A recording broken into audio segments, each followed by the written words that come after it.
ಒಂದು ಮನೆಯಲ್ಲಿ ಅನೇಕ ಸಾಮಗ್ರಿಗಳಿರ್ತವೆ ಮನೆಯ ಒಳಗಡೆ. ನಾನು ಹಿಂದೆ ಒಂದ್ಸಲ ಹೇಳಿದೆ, ಈ ಸಂದೇಶ ದೇವ್ರ ಚಿತ್ತವಾದ್ರೆ ಮುಂದಿನ ದಿನಗಳಲ್ಲಿ ಹೇಳ್ತೇನೆ ಎಂಬುದಾಗಿ. ಸೊ ಆ ಸಮಯ ದೇವರು ಇವತ್ತು ನಮಗೆ ಕೊಟ್ಟಿದ್ದಾನೆ. ಏನಂದ್ರೆ ಪ್ರತಿ ಒಂದೊಂದು ಮನೆಗಳಲ್ಲಿ ಅನೇಕ ಸಾಮಗ್ರಿಗಳಿರ್ತವೆ ಮನೆಯ ಒಳಗಡೆ. ಇಲ್ಲಿ ಕೂಡ ಎಷ್ಟೋ ನಮ್ಮ ಕಣ್ಣು ಮುಂದೆ ಎಷ್ಟೋ ಸಾಮಗ್ರಿಗಳು ಕಾಣ್ತವೆ, ವಸ್ತುಗಳು ಕಾಣ್ತವೆ. ಅವೆಲ್ಲವುಗಳನ್ನ ಯೋಗ್ಯವಾದ ರೀತಿಯಲ್ಲಿ ಬಳಸಲ್ಪಡ್ತವೆ.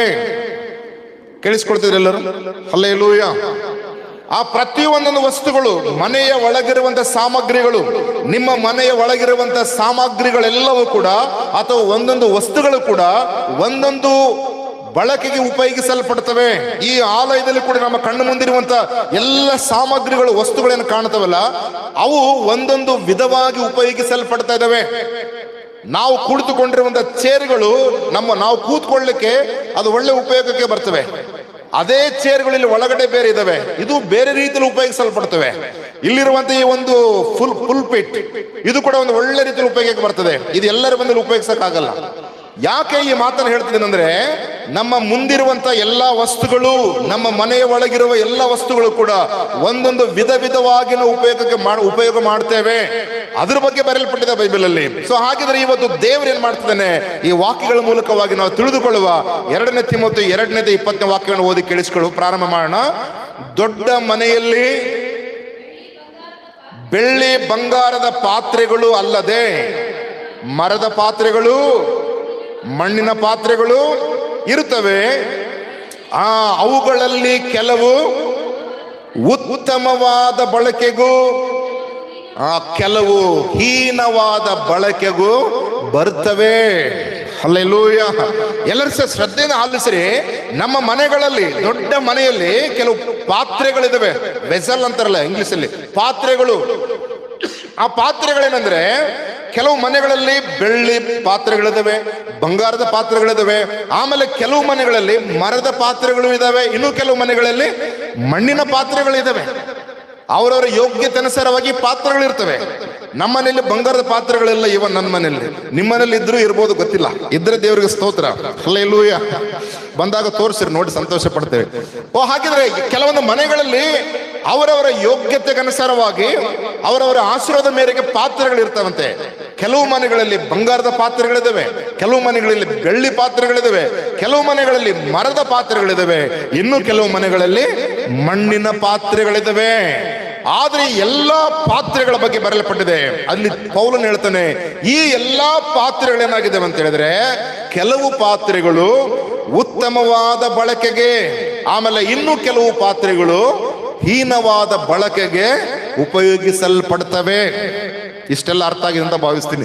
ಹಾಗಾದ್ರೆ ಕೆಲವು ಪಾತ್ರೆಗಳನ್ನು ನಾವು ಒಳ್ಳೆಯ ಕೆಲಸಗಳಿಗಾಗಿ ಉಪಯೋಗಿಸ್ತೇವೆ, ಇನ್ನು ಕೆಲವು ಪಾತ್ರೆಗಳು ಅದು ಹೀನವಾದ ಕೆಲಸಗಳಿಗೆ ಉಪಯೋಗಿಸ್ತೇವೆ.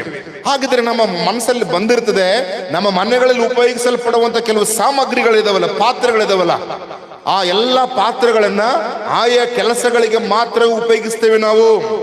ಹೀನವಾದ ಬಳಕೆಗೆ ಉಪಯೋಗಿಸಲ್ಪಡುವಂತ ಪಾತ್ರೆಯನ್ನು ತೆಗೆದುಕೊಂಡು ಬಂದು ಒಳ್ಳೆ ಕೆಲಸಕ್ಕೆ ನಾವು ಉಪಯೋಗಿಸಲ್ಲ, ರೈಟ್? ಆಮೇಲೆ ಮತ್ತೆ ಉತ್ತಮವಾದಂತ ಬಳಕೆಗೆ ಉಪಯೋಗಿಸಲ್ಪಡುವಂತ ಪಾತ್ರೆಗಳನ್ನು ತೆಗೆದುಕೊಂಡು ಹೋಗಿ ಹೀನವಾದ ಕೆಲಸಕ್ಕೆ ಉಪಯೋಗಿಸುವುದಿಲ್ಲ. ಅದು ಮ್ಯಾಚ್ ಆಗಲ್ಲ, ನೋಡಿದವರಿಗೆ ಕೂಡ ಅಸಹ್ಯವಾಗ್ತದೆ.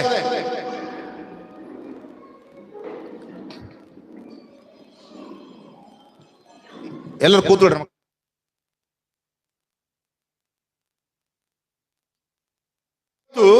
ಯಾಕೆ ಈ ಸಂದೇಶವನ್ನ ಪೌಲ ಕೊಟ್ಟಿದ್ದ ನಮಗೆ? ಯಾಕೆ ಪೌಲನು ಈ ವಾಕ್ಯಗಳನ್ನು ಪ್ರಕಟ ಮಾಡಿದ್ದಾನೆ? ದೇವರ ಬರೆಸಿರುವಂತ ವಾಕ್ಯವಾಗಿದು. ಹಾಗಾದ್ರೆ ಇವತ್ತು ಈ ಬೈಬಲ್ನ ಅಧ್ಯಯನ ಮಾಡುವಾಗ ತುಂಬಾ ವಿಷಯಗಳನ್ನು ನಾವು ನೋಡ್ತೇವೆ. ಇದಕ್ಕೆ ಸಂಬಂಧಪಟ್ಟ ಹಾಗೆ ಉತ್ತಮವಾದ ಪಾತ್ರೆ, ಹೀನವಾದ ಪಾತ್ರೆ, ಉತ್ತಮವಾದ ಬಳಕೆಗೆ ಉಪಯೋಗಿಸಲ್ಪಡುವಂತ ಪಾತ್ರೆ, ಹೀನವಾದ ಬಳಕೆಗೆ ಉಪಯೋಗಿಸಲ್ಪಡುವಂತ ಪಾತ್ರೆ. ಹಾಗಾದ್ರೆ ಇವತ್ತು ದೇವರ ವಾಕ್ಯವನ್ನು ಧ್ಯಾನಿಸುವಾಗ ವಾಕ್ಯದ ಪ್ರಕಾರವಾಗಿ ಸಭೆಯ ಒಳಗೆ ಇರುವಂತ ನಾವೆಲ್ಲರೂ ಕೂಡ ದೇವರು ನಮ್ಮನ್ನ ಒಂದೊಂದು ಪಾತ್ರೆಯನ್ನಾಗಿ ಸೃಷ್ಟಿಸಿದ್ದಾನೆ. ಹಲ್ಲೆಲೂಯ. ನಮ್ಮನ್ನೆಲ್ಲ ದೇವರು ಒಂದು ಒಳ್ಳೆಯ ಪಾತ್ರನಾಗಿ ಸೃಷ್ಟಿ ಮಾಡಿದ್ದಾನೆ. ಆದ್ರೆ ಆ ಪಾತ್ರೆ ಆಗಿದ್ದಂತ ನೀವುಗಳು, ಆ ಪಾತ್ರೆ ಆಗಿದ್ದಂತ ನಾವೆಲ್ಲರೂ ಕೂಡ ಯಾವ ಬಳಕೆಗೆ ಉಪಯೋಗವಾಗ್ತಾ ಇದ್ದೇವೆ ಅನ್ನುವಂಥದ್ದು ಈ ದಿನದ ಸಂದೇಶ. ಹಲ್ಲೆಲೂಯ. ಹಾಗಾದ್ರೆ ಯೋಚನೆ ಮಾಡಿ, ನಾನು ಯಾವ ಪಾತ್ರೆ ಆಗಿದ್ದೇನೆ? ಉತ್ತಮವಾದ ಬಳಕೆಗೆ ಉಪಯೋಗವಾಗ್ತಿದ್ದೀನಾ ಅಥವಾ ಹೀನವಾದ ಬಳಕೆಗೆ ಉಪಯೋಗವಾಗ್ತಿದ್ದೀನಿ? ನಾನು ಒಂದು ಪಾತ್ರೆಯನ್ನಾಗಿ ದೇವರು ಇವತ್ತು ನಮ್ಮನ್ನ ನಿಮ್ಮನ್ನ ಸಭೆಯಲ್ಲಿ ಇಟ್ಟಿದ್ದಾನೆ, ನಮ್ಮ ಮನೆಗಳಲ್ಲಿ ಇಟ್ಟಿದ್ದಾನೆ. ಮುಖ್ಯವಾಗಿ ದೇವರ ಆಲಯದಲ್ಲಿ ಸಭೆಯಲ್ಲಿ ನಮ್ಮನ್ನ ಒಂದು ಪಾತ್ರೆನಾಗಿ ದೇವರು ಇಟ್ಟಿದ್ದಾನೆ. ಆದ್ರೆ ಆ ಪಾತ್ರೆ ಆಗಿರುವಂತ ನೀನು ಯಾವ ಬಳಕೆಗೆ ಯೋಗ್ಯವಾಗಿ ಉಪಯೋಗವಾಗ್ತಾ ಇದ್ದಿ? ಉತ್ತಮವಾದ ಬಳಕೆಗೆ ಉಪಯೋಗವಾಗ್ತಾ ಇದ್ದೀನಾ ಅಥವಾ ಹೀನವಾದ ಬಳಕೆಗೆ ಉಪಯೋಗವಾಗ್ತಾ ಇದ್ದೀನಾ? ಸೊ ಈ ವಾಕ್ಯಗಳನ್ನ ಧ್ಯಾನಿಸ್ತಾ ಹೋಗುವಾಗಲೇ ನನಗೆ ಗೊತ್ತಾಗುತ್ತೆ, ನಮ್ಮೆಲ್ಲರಿಗೂ ಗೊತ್ತಾಗುತ್ತೆ, ನಾನು ಯಾವ ಬಳಕೆಗೆ ಉಪಯೋಗಿಸಲ್ಪಡುವ ಪಾತ್ರೆ ಆಗಿದ್ದೇನೆ ಸಭೆಯ ಒಳಗಡೆ. ಹಾಗಿದ್ರೆ ನಾವೇನ್ ಮಾಡ್ಬೇಕೀಗ? ಉತ್ತಮವಾದ ಬಳಕೆಗೆ ಉಪಯೋಗವಾಗುವ ಪಾತ್ರೆ ಆಗಬೇಕು. ನನ್ನನ್ನ ದೇವರ ಒಂದು ಒಳ್ಳೆಯ ಉಪಯೋಗಕ್ಕೆ ಬರುವ ಪಾತ್ರೆನಾಗಿ ಆತನ ಸ್ವೀಕಾರ ಮಾಡ್ಬೇಕ್ರಿ. ಸೊ ಹಾಗಿದ್ರೆ ಆ ಒಂದು ಕ್ವಾಲಿಟೀಸ್ ನನ್ನಲ್ಲಿ ಇದಾವ? ಆ ಒಂದು ಯೋಗ್ಯತೆ ನನ್ನಲ್ಲಿದೆನಾ? ಆ ಒಂದು ಗುಣಗಳು ನನ್ನ ಒಳಗಡೆ ಇದಾವ? ಇದ್ರೆ ಮಾತ್ರವೇ ದೇವರು ನಿನ್ನನ್ನ ಉತ್ತಮವಾದ ಬಳಕೆಗೆ ಯೋಗ್ಯವಾಗುವ ರೀತಿಯಲ್ಲಿ ಒಂದು ಒಳ್ಳೆಯ ಪಾತ್ರೆನಾಗಿ ಉಪಯೋಗ ಮಾಡ್ತಾನ್ರಿ. ಒಂದು ವೇಳೆ ನಿನ್ನಲ್ಲಿ ಆ ಗುಣಗಳು ಇಲ್ಲ ಅಂತ ಹೇಳಿದ್ರೆ ನೀನು ಪಾತ್ರೆ ಆಗಿರ್ತೀಯ, ಬಟ್ ಆದ್ರೆ ಯೋಗ್ಯವಾದ ರೀತಿಯಲ್ಲಿ ಉಪಯೋಗಕ್ಕೆ ಬರುವುದಿಲ್ಲ. ಬಹಳ ಹೀನವಾದ ಸ್ಥಿತಿಯಲ್ಲಿ, ಹೀನವಾದ ಬಳಕೆಗೆ ಉಪಯೋಗಿಸುವ ರೀತಿಯಲ್ಲಿ ದೇವರು ನಿನ್ನನ್ನ ಅಲ್ಲೇ ಕೊನೆಯಲ್ಲಿ ಇಟ್ಟಿರ್ತಾನೆ. ಯಾರೂ ಸಹ ನಮ್ಮನ್ನ ತಿರುಗಿ ಕೂಡ ನೋಡಲ್ಲ. ಕಾರಣ ಏನು ಗೊತ್ತಂದ್ರೆ, ಆ ಯೋಗ್ಯವಾದಂತಹ ಗುಣಗಳು ನಮ್ಮೊಳಗಡೆ ಇಲ್ಲದೆ ಇರುವಾಗಲೇ ನಾವು ಹೀನವಾದ ಬಳಕೆಗೆ ಬಂದ್ಬಿಡ್ತೀವ್ರಿ. ಅದಕ್ಕೆ ಈ ಪೌಲನ ಮೂಲಕವಾಗಿ ಕೊಟ್ಟಂತ ಎಲ್ಲ ವಾಕ್ಯಗಳನ್ನ ಒಂದೊಂದಾಗಿ ಓದುತ್ತಾ ಈ ಸಂದೇಶವನ್ನು ಕೇಳಿ ತಿಳಿದುಕೊಳ್ಳುವಷ್ಟರೊಳಗಡೆ ನಾನು ಏನಾಗ್ಬೇಕು ಅಥವಾ ನಾನು ಈಗ ಏನಾಗಿದ್ದೀನಿ ಅಂತ ಗೊತ್ತಾಗುತ್ತೆ ನಮಗೆ. ಹಾಗಾದ್ರೆ ಒಂದು ಪಾತ್ರೆಯನ್ನಾಗಿ ದೇವರು ನಮ್ಮನ್ನ ಇಟ್ಟಿದ್ದಾನೆ. ಪಾತ್ರೆ ಅಂದ್ರೇನೆ ಬೈಬಲಲ್ಲಿ ಬರೆಯಲ್ಪಟ್ಟಿದೆ, ದೇವರ ಕೈಯಲ್ಲಿ ಬಳಸುವ ಸಾಧನ. ಹಲ್ಲೆಲೂಯ. ಎಲ್ಲರೂ ಹೇಳ್ಬೋದು ಒಂದ್ಸಲ, ಪಾತ್ರೆ ಎಂದರೆ, ಎಲ್ಲರೂ ರಿಪೀಟ್ ಮಾಡಿ, ಪಾತ್ರೆ ಎಂದರೆ ದೇವರ ಕೈಯಲ್ಲಿ ಬಳಸುವ ಸಾಧನ. ಪೌಲನ್ ಹೇಳ್ತಾನೆ, ದೇವರು ಹೇಳ್ತಾನೆ ಪೌಲನ ವಿಷಯವಾಗಿ, ಪೌಲನೇ ನಾನು ನಿನ್ನನ್ನ ಇಸ್ರಾಯೇಲರಿಗೂ ಅರಸರುಗಳಿಗೂ ಅನ್ಯ ಜನಗಳಿಗೂ ನನ್ನ ಹೆಸರನ್ನ ತಿಳಿಸುವುದಕ್ಕಾಗಿ ನಾನು ಆರಿಸಿಕೊಂಡಿರುವ ನನ್ನ ಕೈಯಲ್ಲಿನ ಸಾಧನ ನೀನೆಂಬುದಾಗಿ ಹೇಳ್ತಾನೆ ದೇವರು ಪೌಲನಿಗೆ. ಅದೇ ರೀತಿಯಲ್ಲಿ ಇವತ್ತು ನಾವೆಲ್ಲರೂ ಆಲೋಚನೆ ಮಾಡಿಕೊಳ್ಳುವ, ನನ್ನನ್ನ ನಿನ್ನನ್ನ ದೇವರು ಈ ನೂತನ ವರ್ಷದಲ್ಲಿ ಒಂದು ಒಳ್ಳೆಯ ಸಾಧನವನ್ನಾಗಿ ಉಪಯೋಗ ಮಾಡಲಿಕ್ಕೆ ಆತನು ಬಯಸ್ತಾ ಇದ್ದಾನೆ. ಆದ್ರೆ ಆತನ ಕೈಯಲ್ಲಿ ನಿಮ್ಮನ್ನು ಒಪ್ಪಿಸಿಕೊಡಿ. ದೇವರೇ, ನಾನು ಕೂಡ ಒಂದು ಯೋಗ್ಯವಾದ ಬಳಕೆಗೆ ಉಪಯೋಗಿಸಲ್ಪಡುವಂತ ಪಾತ್ರೆಯಾಗಿ ನಿನ್ನ ಕೈಯಲ್ಲಿ ನಾನು ಒಪ್ಪಿಸಿಕೊಡ್ತೇನೆ. ಯೋಗ್ಯವಾದ ಬಳಕೆಗೆ ನನ್ನನ್ನು ನೀನು ಉಪಯೋಗಿಸೆಂಬುದಾಗಿ ನೀವು ಒಪ್ಪಿಸಿಕೊಟ್ಟಿದ್ರೆ ನಾನು ಗ್ಯಾರಂಟಿ ಹೇಳ್ತೀನಿ, ಇವತ್ತಿನಿಂದಲೇ ದೇವರು ನಿಮ್ಮನ್ನ ತನ್ನ ಸೇವೆಯಲ್ಲಿ ಅದ್ಭುತವಾಗಿಯೂ ಉತ್ತಮವಾದ ಬಳಕೆಗೆ ಯೋಗ್ಯವಾದಂತ ಪಾತ್ರೆಯನ್ನಾಗಿ ನಿಮ್ಮನ್ನ ಮಾರ್ಪಡಿಸುತ್ತಾನೆ. ಹಲ್ಲೆಲೂಯ. ಸೊ ಜಸ್ಟ್ ನೀವು ಆಲೋಚನೆ ಮಾಡಿ, ನಮ್ಮನ್ನ ದೇವರು ಅದಕ್ಕಂತಾನೆ ನೇಮಕ ಮಾಡಿದಾನೆ, ಅದಕ್ಕೋಸ್ಕರವಾಗಿ ನಮ್ಮನ್ನ ಸೃಷ್ಟಿಸಿದಾನೆ ದೇವರು. ಆದ್ರೆ ನಾವೇನ್ ಮಾಡ್ತಿಲ್ಲ ರೀ, ಅದರ ಬೆಲೆ ನಾವು ತಿಳ್ಕೊಳ್ತಾ ಇಲ್ಲ, ಅದರ ಶಕ್ತಿ ಸಾಮರ್ಥ್ಯ ನಾವು ಅರ್ಥ ಮಾಡಿಕೊಳ್ತಿಲ್ಲ. ನನ್ನನ್ನ ದೇವರು ಉತ್ತಮವಾದ ಬಳಕೆಗೆ ಯೋಗ್ಯವಾಗುವ ರೀತಿಯಲ್ಲಿ ಒಂದು ಪಾತ್ರನಾಗಿ ಆದುಕೊಂಡಿದ್ದಾನೆ ತನ್ನ ಸಭೆಯಲ್ಲಿ ಅಂತೇಳಿ ನಾವು ಯಾರು ಸಹ ಗಮನಿಸ್ತಾ ಇಲ್ಲ ರೀ. ಸುಮ್ಮನೆ ಬಂದು ಹೋಗ್ತಿರ್ತೀವಿ ಅಷ್ಟೇನೆ.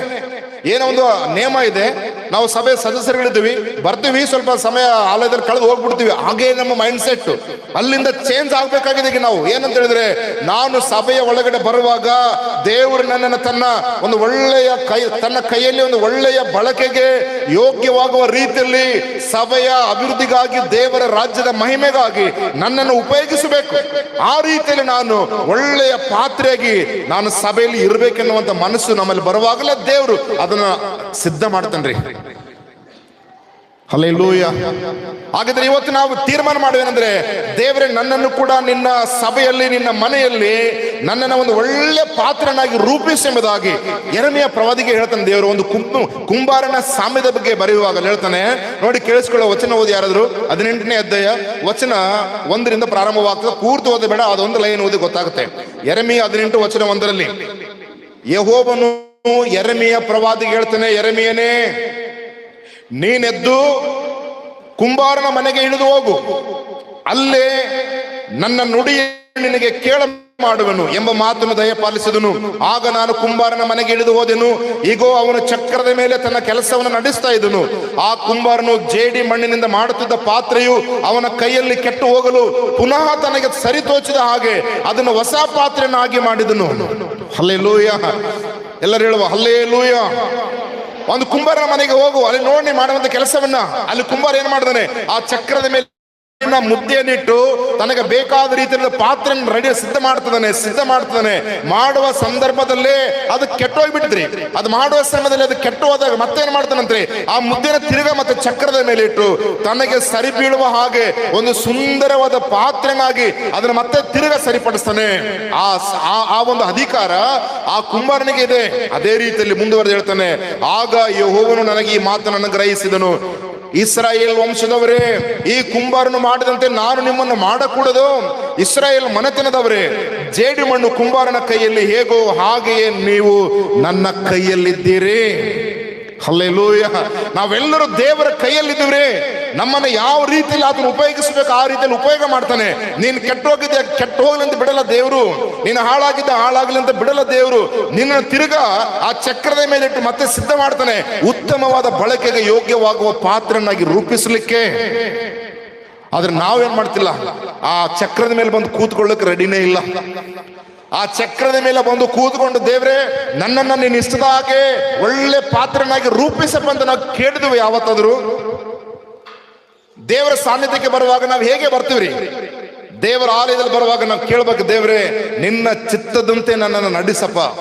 ದಾವೀದ ಅರಸನ್ರಿ, ರಾಜನು, ಇಸ್ರಾಯೇಲ್ ಪರಿಪಾಲಿಸಿದ ಒಂದು ಅರಸನು ಆ ದೊಡ್ಡ ಮನಸ್ಸಿನ ಬಂದು ಕೇಳ್ತಾನೆ ದೇವರ ಸನ್ನಿಧಿಯಲ್ಲಿ. 143ನೇ ಕೀರ್ತನೆ 10ನೇ ವಾಕ್ಯದಲ್ಲಿ, ದೇವ್ರೆ ನಿನ್ನ ಚಿತ್ತದಂತೆ ನಡ್ಕೊಳ್ಳುವುದನ್ನು ನನಗೆ ಕಲಿಸು, ಯಾಕೆಂದ್ರೆ ನನ್ನ ದೇವರು ನೀನೇ ಅಲ್ಲವೋ ಎಂಬುದಾಗಿ ಪ್ರಾರ್ಥನೆ ಮಾಡ್ತಾನೆ ಒಬ್ಬ ಅರಸನು. ಹಾಗಿದ್ರೆ ಆ ಅರಸನು ಅಷ್ಟು ದೀನ ಸ್ವಭಾವದೊಂದಿಗೆ ದೇವರ ಸನ್ನಿಧಿಯಲ್ಲಿ ವಿಜ್ಞಾಪಿಸಿಕೊಳ್ಳುವ ನಾವು ಯಾವ ಲೆಕ್ಕ ದೇವರ ಮುಂದೆ? ಹಾಗಿರುವಾಗ ನಾವೇನಂತ ಪ್ರಾರ್ಥನೆ ಮಾಡ್ತೀವಿ ದೇವರ ಸನ್ನಿಧಿಯಲ್ಲಿ? ದೇವರ ಮುಂದೆ ಹೇಗೆ ವಿಜ್ಞಾಪಿಸಿಕೊಳ್ತಿದ್ವಿ? ದೇವರೇ ನಿನ್ನ ಕೈಯಲ್ಲಿನ ಒಂದು ಸಾಧನವನ್ನಾಗಿ ಉತ್ತಮವಾದ ಬಳಕೆಗೆ ಯೋಗ್ಯವಾಗುವ ಪಾತ್ರೆಯನ್ನಾಗಿ ನನ್ನನ್ನ ಹಿಂದೆ ರೂಪಿಸೆಂಬುದಾಗಿ ನೀವೇನಾದ್ರೂ ಅರಿಕೆ ಮಾಡಿದ್ರೆ ಖಂಡಿತವಾಗಿ ದೇವರ ಅದ್ಭುತವಾಗಿ ನಿಮ್ಮನ್ನ ತನ್ನ ಕೈಯಲ್ಲಿನ ಒಳ್ಳೆಯ ಪಾತ್ರೆಯನ್ನಾಗಿ ಆತನ ಉಪಯೋಗ ಮಾಡ್ತಾನ್ರಿ. ಹಾಗೆ ನಾವು ದೇವರ ಸನ್ನಿಧಿಯಲ್ಲಿ ನಮ್ಮನ್ನು ಒಪ್ಪಿಸಿಕೊಡೋದು ಬಹಳ ಪ್ರಾಮುಖ್ಯನೇ. ಅದಕ್ಕೆ ಯೆರೆಮೀಯ ಪ್ರವಾದಿ ಹೇಳ್ತಾನೆ, ನೀನು ಹೋಗು ಆ ಕುಂಬಾರನ ಮನೆಗೆ ಹೋಗು, ಅಲ್ಲಿ ಮಾಡುವಂತ ಪಾತ್ರೆಯನ್ನು ನೋಡಿ ಯಾವ ರೀತಿಯಲ್ಲಿ ಸಿದ್ಧ ಮಾಡ್ತಾನೆ. ಆ ಮಣ್ಣಿನ ಮೇಲೆ ಆ ಕುಂಬಾರನಿಗೆ ಅಷ್ಟು ಅಧಿಕಾರವಿರುವಾಗ ಇಸ್ರಾಯೇಲ್ ವಂಶದವರಾಗಿರುವ ನೀವುಗಳು ನಿಮ್ಮ ಮೇಲೆ ನನಗೆ ಅಧಿಕಾರವಿಲ್ಲವ? ಹಾಗೆ ನೀವೆಲ್ಲರೂ ಕೂಡ ಆ ಮಣ್ಣಿನ ಹಾಗೆ ನನ್ನ ಕೈಯಲ್ಲಿದ್ದೀರಿ. ನಾನು ಹೇಗೆ ಬೇಕೋ ಹಾಗೆ ನಾನು ನಿಮ್ಮನ್ನು ರೂಪಿಸ್ತೇನೆ. ಉತ್ತಮವಾದ ಬಳಕೆಗೂ ರೂಪಿಸಲಿಕ್ಕೂ ನನಗೆ ಗೊತ್ತಿದೆ, ಹೀನವಾದ ಬಳಕೆಗೂ ಯೋಗ್ಯವಾಗ್ಲಿಕ್ಕಾಗಿ ನನಗೆ ಗೊತ್ತಿದೆ ನಿಮ್ಮನ್ನು ಹೇಗೆ ನಾನು ರೂಪಿಸಬೇಕೆಂಬುದಾಗಿ ಅಂತ ದೇವರು ಹೇಳ್ತಾನೆ. ಹಾಗಾದ್ರೆ ಇವತ್ತು ಯಾರು ಸಹ ಹೀನವಾದ ಬಳಕೆಗೆ ಯೋಗ್ಯವಾಗಬೇಕೆಂಬುದು ಯಾರು ಬಯಸಲ್ಲ. ನಾವೆಲ್ಲರೂ ಕೂಡ ಶ್ರೇಷ್ಠವಾದ ರೀತಿಯಲ್ಲಿ ಎಲ್ಲರ ಮುಂದೆ ಗೌರವವಾಗಿ ಕಾಣಿಸುವ ರೀತಿಯಲ್ಲಿ ಯೋಗ್ಯವಾದ ಬಳಕೆಗೆ ಉಪಯೋಗಿಸಲ್ಪಡುವ ಪಾತ್ರೆ ಆಗ್ಲಿಕ್ಕೆ ನಾವೆಲ್ಲರೂ ಬಯಸ್ತೀವಿ. ಹಾಗಿದ್ರೆ ನಮ್ಮನ್ನ ದೇವರ ಮುಂದೆ ಒಪ್ಪಿಸಿಕೊಡೋಣ. ಏನಂದ್ರೆ, ದೇವರೇ ನಿನ್ನ ಕೈಯಲ್ಲಿ ಒಂದು ಒಳ್ಳೆಯ ಪಾತ್ರನಾಗಿ ನಾನು ಉಪಯೋಗ ಮಾಡು. ನಾನು ನಿನ್ನ ಕೈಯಲ್ಲಿ ಆ ಮಣ್ಣಿನ ಹಾಗೆ ಇದ್ದೇನೆ, ಜೇಡಿ ಮಣ್ಣಿನ ಹಾಗಿದ್ದೇನೆ, ನೀನು ಕುಂಬಾರ, ನಿನಗೆ ಯೋಗ್ಯವಾದ ರೀತಿಯಲ್ಲಿ ನನ್ನನ್ನು ರೂಪಿಸೆಂಬುದಾಗಿ ನೀವು ಕೇಳ್ರಿ. ಖಂಡಿತವಾಗೂ ದೇವರು ನಿಮಗೆ ಅದ್ಭುತವಾದ ರೀತಿಯಲ್ಲಿ ನಿಮ್ಮ ಜೀವಿತವನ್ನ ರೂಪಾಂತರ ಪಡಿಸ್ತಾನೆ, ನಿಮ್ಮ ಜೀವಿತವನ್ನು ಮಾರ್ಪಡಿಸ್ತಾನೆ. ಖಂಡಿತವಾಗಿಯೂ ತನ್ನ ಸೇವೆಯಲ್ಲಿ ತನ್ನ ಮಹಿಮೆಗಾಗಿ ನಿಮ್ಮನ್ನ ಉತ್ತಮವಾದ ಪಾತ್ರೆಯನ್ನಾಗಿ ತನ್ನ ಮುಂದೆ ಆತನು ಸಿದ್ಧ ಮಾಡ್ತಾನೆ. ಹಲ್ಲೆಲೂಯಾ. ಉತ್ತಮವಾದ ಪಾತ್ರೆ ಅಂದ್ರೆ ಏನು? ಹಾಗಾದ್ರೆ ಬೈಬಲ್ ವಾಕ್ಯವನ್ನು ಧ್ಯಾನಿಸುವಾಗ ಉತ್ತಮವಾದ ಪಾತ್ರೆ ಅಂದ್ರೆ, ಕೇಳಿಸ್ಕೊಳ್ಳೆಲ್ಲರೂ, ದೇವರ ಮುಂದೆ ಶುದ್ಧವಾಗಿ ಪವಿತ್ರವಾಗಿ ವಿಧೇಯತೆಯಿಂದ ಬದುಕುವ ವ್ಯಕ್ತಿಯೇ ಉತ್ತಮವಾದ ಪಾತ್ರೆಯಾಗಿದ್ದಾನೆ. ಉತ್ತಮವಾದ ಪಾತ್ರೆ ಅದು ಯೋಗ್ಯವಾದ ಬಳಕೆಗೆ ಬರ್ತದೆ, ಸುಮ್ಮನೆ ಬರಲ್ಲ. ಆ ಉತ್ತಮವಾದ ಪಾತ್ರೆ ಅಂದ್ರೆ ದೇವರ ಮುಂದೆ ಶುದ್ಧರಾಗಿ ಪವಿತ್ರರಾಗಿ ವಿಧೇಯತೆಯಿಂದ ಬದುಕುವಂತ ವ್ಯಕ್ತಿನೇ ಉತ್ತಮವಾದ ಪಾತ್ರ ಆಗ್ಲಿಕ್ಕೆ ಸಾಧ್ಯ. ಹಾಗಿದ್ರೆ ನಾವು ಯೋಚನೆ ಮಾಡುವ, ನಾನು ದೇವರ ಮುಂದೆ ಶುದ್ಧವಾಗಿ ಇದ್ದೀನ, ದೇವರ ಮುಂದೆ ಪವಿತ್ರವಾಗಿ ಜೀವಿಸ್ತಾ ಇದ್ದೀನ, ಎಲ್ಲಾ ವಿಷಯಗಳಲ್ಲಿ ದೇವರ ಮುಂದೆ ನಾನು ಸಂಪೂರ್ಣವಾಗಿ ವಿಧೇಯತೆಯಿಂದ ಜೀವಿಸ್ತಾ ಇದ್ದೇನಾ? ನನ್ನಲ್ಲಿ ವಿಧೇಯತೆನೇ ಇಲ್ಲ ದೇವರ ಮುಂದೆ, ಪವಿತ್ರವಾದ ಜೀವನನೇ ಇಲ್ಲ ದೇವರ ಮುಂದೆ, ಶುದ್ಧವಾಗಿ ಜೀವಿಸುವ ಜೀವನನೂ ಕೂಡ ಇಲ್ಲ. ದೇವರ ನನ್ನನ್ನು ಉತ್ತಮವಾದ ಪಾತ್ರನಾಗಿ ರೂಪಿಸಿ ಅಂತ ಹೇಳಿದ್ರೆ ದೇವ್ರು ಹೇಳ್ತಾನೆ, ಈ ವಿಷಯಗಳನ್ನ ನೀನು ಆಯ್ಕೆ ಮಾಡಿಕೋ. ಆ ಮುಂದೆ ಹೇಳ್ತಾನೆ, ಆಯ್ಕೆ ಮಾಡಿಕೊಳ್ಳೋದು ದೇವ್ರು ನಮಗೆ ಕೊಟ್ಟಿದ್ದಾನ್ರಿ. ಆ ಆಯ್ಕೆ ಮಾಡಿಕೊಳ್ಳುವಂತ ಪ್ರಕ್ರಿಯೆಯನ್ನು ನಾವು ಉತ್ತಮವಾದ ರೀತಿಯಲ್ಲಿ ಆಯ್ಕೆ ಮಾಡಿಕೊಂಡಾಗಲೇ ದೇವ್ರು ನಮಗೆ ಆ ಒಂದು ಒಳ್ಳೆಯ ಸ್ಥಾನಕ್ಕೆ ನಡೆಸುವಾತನಾಗಿದ್ದಾನೆ. ಹಾಗಿದ್ರೆ ನಾವೆಲ್ಲರೂ ಕೂಡ ಏನಂದ್ರೆ ಉತ್ತಮವಾದ ಪಾತ್ರೆ ಆಗ್ಬೇಕೆಂಬುದಾಗಿ ಬಯಸಿದ್ದೇವೆ ನಾವೆಲ್ಲರೂ ಕೂಡ. ಹಾಗಾದ್ರೆ ಈ ಉತ್ತಮವಾದ ಪಾತ್ರನೇ ದೇವರು ನಿನ್ನನ್ನು ಮಾಡ್ಲಿಕ್ಕೆ ಆತರ ರೆಡಿ ಸಿದ್ಧನಿರುವಾಗ ನೋಡಿ, ಒಂದ್ಸರಿ ಯೇಸು ಸ್ವಾಮಿ ಬೆಳಗ್ಗೆ ಒಬ್ಬ ಕುಷ್ಠರೋಗಿ ಬಂದ, ಅಡ್ಡ ಬಿದ್ದ, ಒಂದು ಪ್ರಶ್ನೆ ಮಾಡ್ತಾನೆ. ಏನಂತ ಪ್ರಶ್ನೆ ಮಾಡಿದಾನೆ ಕುಷ್ಠರೋಗಿ? ಏನ್ ಗೊತ್ತ ನಿಮಗೆ? ಏನಾದ್ರು ಏನ್ ಹೇಳ್ತಾನೆ? ಸ್ವಾಮಿ, ನಿನಗೆ ಮನಸ್ಸಿದ್ದರೆ ನನ್ನನ್ನ ಶುದ್ಧ ಮಾಡು. ಅದೇ ರೀತಿಯಲ್ಲಿ ದೇವ್ರೇ, ನಿನಗೆ ಮನಸ್ಸಿದ್ದರೆ ನನ್ನನ್ನು ನೀನು ಶುದ್ಧ ಮಾಡು. ನಾನು ಅಶುದ್ಧಳಾಗಿರ್ಬೋದು ಗೊತ್ತಿಲ್ಲ ದೇವ್ರೆ, ನಿನ್ನ ಮುಂದೆ ಬಂದೇನೆ. ಪವಿತ್ರನು ಅಪವಿತ್ರಳಾಗಿರ್ಬೋದು ಗೊತ್ತಿಲ್ಲ, ನಿನ್ನ ಮುಂದೆ ಬಂದು ನಿನಗೆ ಮನಸ್ಸಿದೆನಾ? ಖಂಡಿತವಾಗಿ ಯೇಸು ಹೇಳ್ತಾನೆ, ಕುಷ್ಠರೋಗಿ ನನಗೆ ಮನಸ್ಸಿಲ್ಲ, ನೀವು ಹೋಗಂತ ಹೇಳಲಿಲ್ಲ ಯೇಸು ಸ್ವಾಮಿ. ಏನ್ ಹೇಳ್ತಾನೆ ಗೊತ್ತಾ? ಪ್ರೀತಿಯಿಂದ ಹತ್ತಿರ ಕರೆದು, ನನಗೆ ಮನಸ್ಸುಂಟು, ಶುದ್ಧನಾಗು. ಇಮಿಡಿಯೇಟ್ ಅವನು ಕೂಡಲೇ ಅವನ ಕುಷ್ಠ ಎಲ್ಲ ಹೋಯ್ತು. ಹಲ್ಲೆಲೂಯಾ. ಅದೇ ರೀತಿಯಲ್ಲಿ ಇವತ್ತು ಯೇಸು ಸ್ವಾಮಿಯ ಮುಂದೆ ನಾವು ಬಂದಿದ್ದೇವ್ರಿ. ದೇವರ ಆಲಯದಲ್ಲಿ, ಪವಿತ್ರವಾದ ಈ ಸಭಾ ಮಂದಿರದಲ್ಲಿ ಬಂದಿರುವಾಗ, ದೇವರ ಪ್ರಸನ್ನತೆಯಲ್ಲಿ ನಾವು ಜೀವಿಸುವಾಗ, ದೇವರ ಮುಂದೆ ಕೇಳಿಕೊಳ್ಳುವ, ದೇವರೇ ನಿನಗೆ ಮನಸ್ಸಿದ್ರೆ ನನ್ನನ್ನು ನೀನೇನ್ ಮಾಡು, ಒಂದು ಒಳ್ಳೆಯ ಬಳಕೆಗೆ ಯೋಗ್ಯವಾಗುವ ಪಾತ್ರೆಯನ್ನಾಗಿ ರೂಪಿಸೆಂಬುದಕ್ಕೆ ಕೇಳ್ರಿ. ಖಂಡಿತವಾಗಿ ಯೇಸು ಹೇಳ್ತಾನೆ, ನನಗೆ ಮನಸ್ಸುಂಟು, ನಾನು ನಿಮ್ಮನ್ನು ಕೂಡ ಒಳ್ಳೆಯ ಪಾತ್ರೆಯನ್ನಾಗಿ ನಾನು ನಿಮ್ಮನ್ನ ರೂಪಿಸ್ತೇನೆ. ಹಾಗಿದ್ರೆ ನಾವು ಯಾವಾಗ ಒಳ್ಳೆ ಪಾತ್ರ ಆಗ್ತಾನೆ ಅಂತ ಹೇಳಿದ್ರೆ, ಶುದ್ಧವಾದ ಹೃದಯ, ದೇವರ ಮುಂದೆ ಶುದ್ಧವಾಗಿ ಪವಿತ್ರವಾಗಿ ಆತನಿಗೆ ವಿಧೇಯತೆಯಿಂದ ಜೀವಿಸುವಾಗ ಮಾತ್ರವೇ ನಿನ್ನನ್ನ ದೇವರು ಉತ್ತಮವಾದ ಬಳಕೆಗೆ ಯೋಗ್ಯವಾದ ರೀತಿಯಲ್ಲಿ ಒಂದು ಒಳ್ಳೆಯ ಪಾತ್ರೆಯನ್ನಾಗಿ ಆತನು ರೂಪಿಸ್ತಾನೆ. ಈಗ ನಾವು ಸರಿ ಇಲ್ಲದೆ ಇರ್ಬೋದು ಅಂದ್ಕೊಳ್ಳೋಣ, ನಾನು ಕೂಡ ಒಂದ್ರೆ ಸರಿ ಇಲ್ಲ ಅಂದ್ಕೊಳ್ಳೋಣ. ಎಷ್ಟು ಕಾಲ ಹಾಗೆ ಇರ್ತೀವಿ ನಾವೆಲ್ಲರೂ? ನಮ್ಮನ್ನು ಯಾರು ಸ್ವೀಕಾರ ಮಾಡದಿರ್ಬೋದು, ನಮ್ಮನ್ನೆಲ್ಲರೂ ಕೂಡ ಅಸಹ್ಯ ಪಡ್ಬೋದು, ನಮ್ಮನ್ನೆಲ್ಲರೂ ದೂರನೇ ತಳ್ಳಿರ್ಬೋದು. ಬಟ್ ಆದ್ರೆ ದೇವರಿಗೆ ಸಾಧ್ಯ ಇದೆ ರೀ. ದೇವರು ಇಲ್ಲದನ್ನ ಇರುವ ಹಾಗೆ ಮಾಡ್ತಾನೆ. ದೇವರಿಗೆ ಯಾವುದು ಅಸಾಧ್ಯನಿಲ್ಲ. ದೇವರು ತನ್ನ ಕೈಯಲ್ಲಿ ನಮ್ಮನ್ನು ಒಪ್ಪಿಸಿಕೊಡುವಾಗಲೇ ದೇವರು ನಮ್ಮನ್ನು ತನಗೆ ಬೇಕಾದ ರೀತಿಯಲ್ಲಿ ಅದನ್ನು ರೂಪಿಸುವಾತನಾಗಿದ್ದಾನೆ. ಹಾಗಿದ್ರೆ ಇವತ್ತು ನಾವು ಗಮನಿಸೋಣ, ಉತ್ತಮವಾದ ಪಾತ್ರೆ ಆಗ್ಬೇಕಂತ ನಮ್ಮೆಲ್ಲರಿಗೆ ಆಸೆ ಇದೆ. ಯಾರಿಗೇನಾದ್ರೂ ಆಸೆ ಇಲ್ಲವೋ? ಇಲ್ಲಿದ್ದವರಿಗೆ, ಇಲ್ಲಿ ಕುಳಿತುಕೊಂಡಿರೋರಿಗೆ, ನಾನು ಇಲ್ರಿ ನಾನು ಕೆಟ್ಟ ಪಾತ್ರೆ ಆಗಿರ್ತಾರೆ ಅನ್ನೋರು ಯಾರಾದ್ರೂ ಇದ್ವಾ? ಯಾರಿಲ್ಲ. ನಾನು ಒಳ್ಳೆಯ ಪಾತ್ರೆ ಆಗಬೇಕು ದೇವರ ಮುಂದೆ. ನನ್ನನ್ನ ದೇವರು ಉಪಯೋಗ ಮಾಡಬೇಕು, ತನ್ನ ಕೈಯಲ್ಲಿ ಒಂದು ಒಳ್ಳೆ ಪಾತ್ರೆನಾಗಿ ಒಂದು ಸಾಧನವನ್ನು ಉಪಯೋಗ ಮಾಡ್ಬೇಕಂತಾನೆ ಬಯಸ್ತೀವಿ. ಆದ್ರೆ ಆ ಒಂದು ಲಕ್ಷಣಗಳನ್ನ ದೇವರು ನಮ್ಮಲ್ಲಿ ನೋಡ್ತಾನ್ರಿ. ಅದಕ್ಕೆ ನಾನು ಹೇಳಿದೆ, ನಿಮ್ಮ ಮನೆಗಳಲ್ಲಿರುವಂತಹ ಒಂದು ಬೆಲೆ ಬಾಳುವಂತ ಸಾಮಗ್ರಿಗಳಿದ್ದಾಗ ನೀವು ಎಲ್ಲ ಮನುಷ್ಯನ ಸ್ವಭಾವ ಅದು. ಕೆಲವರಿಗೆ ಸಾಧಾರಣ ವ್ಯಕ್ತಿಗಳು ಬಂದಾಗ ನಾವು ಏನ್ ಮಾಡ್ತೀವಿ, ಅವ್ರನ್ನ ಟ್ರೀಟ್ ಮಾಡೋ ರೀತಿ ಬೇರೆ ಇರ್ತದೆ. ಸ್ವಲ್ಪ VIP ಜನ ನಿಮ್ಮ ಮನೆಗೆ ಬಂದಾಗ ನೀವ್ ಹೇಗ್ ಮಾಡ್ತೀರಾ? ಎಲ್ಲರೂ ಹಂಗೇನೆ, ಮನುಷ್ಯನ ಸ್ವಭಾವ ಅದು. ಕೆಲವು ಪಾತ್ರೆಗಳು, ಒಂದು ಜಸ್ಟ್ ಉದಾಹರಣೆಗೆ ಹೇಳ್ತೀನಿ, ಒಂದು ಏನೋ ಟೀ ಕೊಡೋ ಒಂದು ಪದ್ಧತಿ ಎಲ್ಲರಿಗೂ ಇದು ಕಾಮನ್ ಆಗಿ. ಒಬ್ಬ ಸಾಧಾರಣ ವ್ಯಕ್ತಿ ಯಾರ ಬಂದಾಗ ಅವನಿಗೆ ಸಾಧಾರಣವಾದ ರೀತಿಯಲ್ಲಿ ಟೀ ಕೊಡ್ತೀವಿ, ಸಾಧಾರಣವಾದ ಕಪ್ಪುಗಳೇ ಯೂಸ್ ಮಾಡ್ತೀವಿ. ಎಲ್ಲರೂ ಇಲ್ಲದೆ ಇರ್ಬೋದು, ಕೆಲವು ಇದ್ದೇ ಇರ್ತಾರೆ. ಸ್ವಲ್ಪ ದೊಡ್ಡ ವ್ಯಕ್ತಿಗಳು, VIPಗಳು, VVIPಗಳು ಬರ್ತಾರಲ್ಲ, ಅವಾಗ ಏನ್ ಮಾಡ್ತೀವಿ, ಒಳ್ಳೆ ಬೆಲೆ ಬಾಳುವಂತ ಪಾತ್ರೆಗಳು ಕೊಡ್ತೀವಿ. ಹೌದಾ? ಆ ಕಪ್ಪುಗಳು ನಾನಂತರ ಒಂದೊಂದು ಮನೆಗಳಲ್ಲಿ, ಇವತ್ತು ಒಂದೊಂದು ಮನೆಗಳಲ್ಲಿ ಒಂದೊಂದು ವೆರೈಟಿ ಇರುವಂತ ಕಪ್ಪುಗಳೇ ಕುಡ್ತೀವಿ ನಾವೆಲ್ಲ. ಅಮರ್ನಾಥ್ ವಿಜಿಟ್ ಬಂದಾಗೆಲ್ಲ ಒಳ್ಳೊಳ್ಳೆ ಕಪ್ಪುಗಳು ಇರ್ತವೆ. ನಮಗೆ ಯಾರು ಸಾಕು ಕೆಟ್ಟದ್ಕೊಳ್ಳ ಒಳ್ಳೆ ಪಾತ್ರೆಗಳೇ ಉಪಯೋಗ ಮಾಡ್ತೀವಿ. ಯಾಕೆ ಆ ಮಾತನ್ನ ಹೇಳ್ತೀನಿ ಅಂದ್ರೆ, ಅದೇ ರೀತಿಯಲ್ಲಿ ದೇವರು ಕೂಡ ಏನ್ ಮಾಡ್ತಾನೆ, ಆಯ್ಕೆ ಮಾಡ್ತಾನೆ. ನಾವ್ ಹೆಂಗ ಸೆಲೆಕ್ಟ್ ಮಾಡಿದ್ವಲ್ಲ, ಇವರಿಗೆ ಇದನ್ನು ಕೊಡೋಣ, ಇವರಿಗೆ ಅದನ್ನ ಕೊಡೋಣ ಎಂಬುದಾಗಿ. ಕೆಲಸ ಮಾಡೋರನ್ನ ಒಂದ್ ರೀತಿಯಲ್ಲಿ ಟ್ರೀಟ್ ಮಾಡ್ತೀವಿ, ಅವ್ರಿಗಿಂತ ಸ್ವಲ್ಪ ದೊಡ್ಡ ಸ್ಥಾನದಲ್ಲಿ ಇರೋರನ್ನ ಒಂದ್ ರೀತಿಯಲ್ಲಿ ನಾವು ಆಲೋಚನೆ ಮಾಡ್ತೀವಿ. ಅದು ಮನುಷ್ಯನ ಸ್ವಭಾವ. ಆದ್ರೆ ದೇವರು ಆ ರೀತಿಯಲ್ಲಿ ಮಾಡ್ಲಿಲ್ಲ. ದೇವರು ಎಲ್ಲರನ್ನ ಒಂದೇ ರೀತಿಯಲ್ಲಿ ನೋಡ್ತಾನೆ. ದೇವರು ಎಲ್ಲರನ್ನ ಪ್ರೀತಿ ಮಾಡ್ತಾನೆ. ಪಾಪಿಗಳನ್ನ ದೂರ ಇಟ್ಟಂತ ಜನಗಳನ್ನ ನೋಡಿ ಆ ಪಾಪಿಗಳನ್ನ ಹೋಗಿ ಯೇಸು ಸ್ವಾಮಿ ಪ್ರೀತಿ ಮಾಡಿದಂತ ನಮ್ಮ ದೇವರು ಯೇಸು ಸ್ವಾಮಿ. ಹಲ್ಲೆಲೂಯಾ.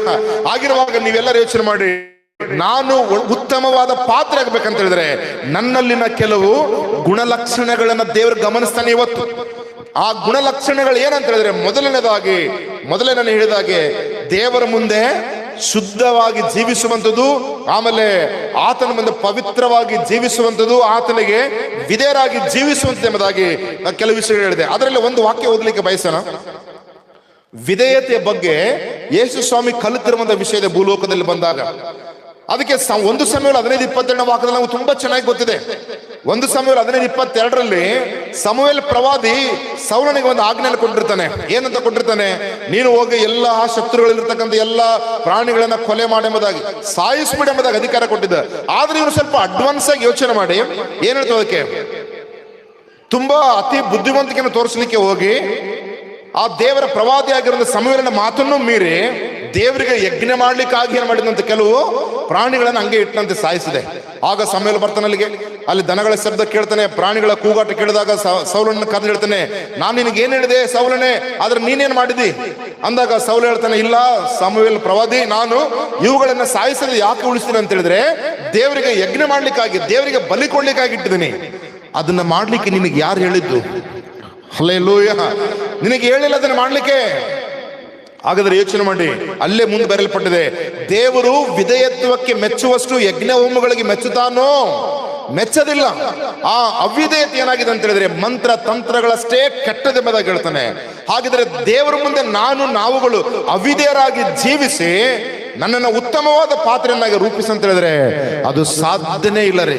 ಅದಕ್ಕೆ ನಾವು ದೇವರ ಮುಂದೆ ಮೊದಲನೇದಾಗಿ ವಿಧೇಯತೆಯ ಗುಣ ನಿನ್ನಲ್ಲಿ ಇರುವಾಗಲೇ ದೇವರು ನಿನ್ನನ್ನು ಉತ್ತಮವಾದ ಬಳಕೆಗೆ ಯೋಗ್ಯವಾದ ಪಾತ್ರೆಯನ್ನಾಗಿ ಆತನು ರೂಪಿಸ್ತಾನೆ, ಮಾರ್ಪಡಿಸ್ತಾನೆ ನಿನ್ನನ್ನ.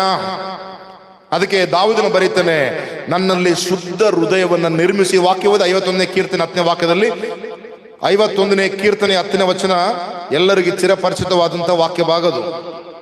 ದಾವೀದನು ಪಶ್ಚಾತ್ತಾಪದಿಂದ ಮಾಡಿದ ಪ್ರಾರ್ಥನೆ 10ನೇ ವಚನದಲ್ಲಿ, ದೇವರೇ ನನ್ನಲ್ಲಿ, ಯಾಕೆ ಇವನು ಪ್ರಾರ್ಥನೆ ಮಾಡ್ತಾನೆ? ಹಾಗಾದ್ರೆ ಶುದ್ಧ ಹೃದಯವನ್ನು ನಿರ್ಮಿಸುವುದಾಗಿ. ಹೃದಯ ಇದೆ, ಆದ್ರೆ ಅದನ್ನು ಶುದ್ಧಿಪಡಿಸು.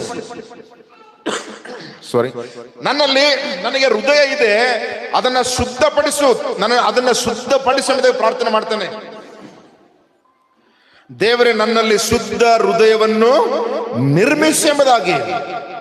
ಯಾಕೆಂದ್ರೆ ನಾನು ನಿನ್ನ ಮುಂದೆ ಯೋಗ್ಯನಾಗಿ ಕಾಣಿಸಿಕೊಳ್ಬೇಕು, ನಿನ್ನ ಮುಂದೆ ಶುದ್ಧವಾಗಿ ನಿಲ್ಲಬೇಕು ಮತ್ತು ನಿನ್ನ ಕೈಯಲ್ಲಿ ನಾನು ಒಂದು ಒಳ್ಳೆಯ ಪಾತ್ರೆಯಾಗಿ ಜೀವಿಸಬೇಕಾಗಿದೆ. ಹಾಗಾಗಿ ನನಗೆ ಶುದ್ಧ ಹೃದಯವನ್ನು ನಿರ್ಮಿಸಿ ಎಂಬುದಾಗಿ ಆತನು ಪ್ರಾರ್ಥನೆ ಮಾಡಿರುವಂತ ನೋಡುತ್ತೇವೆ.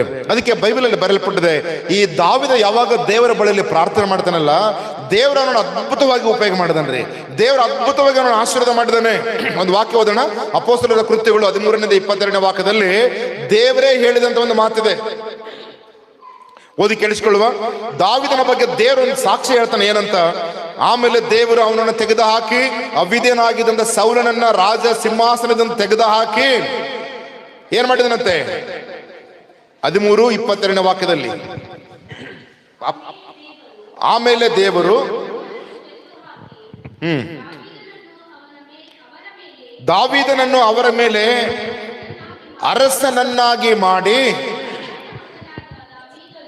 ಇಷಯನ ಮಗನಾದ ದಾವೀದನು, ನೋಡಿ, ಇಷಯನ ಮಗನಾದ ದಾವೀದನು ನನಗೆ ಸಿಕ್ಕಿದನು. ನೆಕ್ಸ್ಟ್, ಅವನು ನನಗೆ ಒಪ್ಪುವ ಮನುಷ್ಯನು. ಆಮೇಲೆ ಅವನು ನನ್ನ ಇಷ್ಟವನ್ನೆಲ್ಲ ನೆರವೇರಿಸುವನು. ಹಲ್ಲೆಲೂಯಾ, ಎಲ್ಲರೂ ಹೇಳ ಹಲ್ಲೆಲೂಯಾ. ದಾವೀದನ ಬಗ್ಗೆ ದೇವರು ಸಾಕ್ಷಿ ಹೇಳ್ತಾನೆ, ಏನು ಗೊತ್ತಾ? ದೇವರು ಆ ಸೌಲನನ್ನ ಸಿಂಹಾಸನದಿಂದ ತೆಗೆದು ಹಾಕಿ ಅವನಿಗೆ ಬದಲಾಗಿ ದಾವೀದನನ್ನು ಅವರ ಮೇಲೆ ಅರಸನನ್ನಾಗಿ ಮಾಡಿ ಹೇಳ್ತಾನೆ, ಇಷಯನ ಮಗನಾದ ದಾವೀದನು ನನಗೆ ಸಿಕ್ಕಿದನು, ಅವನು ನನಗೆ ಒಪ್ಪುವ ಮನುಷ್ಯನೆಂಬುದಾಗಿ. ಹಾಗಾದ್ರೆ ನಾವು ಒಳ್ಳೆಯ ಪಾತ್ರೆಯಾಗಿ ಉಪಯೋಗಿಸಲ್ಪಡ್ಬೇಕಂತ ಹೇಳಿದ್ರೆ ದೇವರಿಗೆ ಒಪ್ಪುವ ರೀತಿಯಲ್ಲಿ ನಾವು ಸಭೆಯ ಒಳಗಡೆ ಜೀವಿಸುವಂಥದ್ದು ಪ್ರಾಮುಖ್ಯವಾಗಿದೆ. ದೇವರು ನನ್ನನ್ನು ಒಪ್ಪಬೇಕ್ರಿ, ನನಗೆ ಯೋಗ್ಯನು, ನನಗೆ ಯೋಗ್ಯಳೆಂಬುದಾಗಿ ದೇವರಿಂದ ನಮಗೆ ಒಪ್ಪಿಗೆ ಸಿಕ್ಕಬೇಕು. ಆವಾಗಲೇ ದೇವರು ಏನ್ ಮಾಡ್ತಾನೆ? ನಮ್ಮನ್ನ ಉತ್ತಮವಾದ ಬಳಕೆಗೆ ಯೋಗ್ಯವಾದ ರೀತಿಯಲ್ಲಿ ಒಂದು ಪಾತ್ರನಾಗಿ ಆತನ ರೂಪಿಸ್ತಾನೆ. ಆಮೇಲೆ ನೋಡ್ತೀವಿ, ಅವನು ನನ್ನ ಇಷ್ಟವನ್ನೆಲ್ಲ ನೆರವೇರಿಸುವಂತವನು.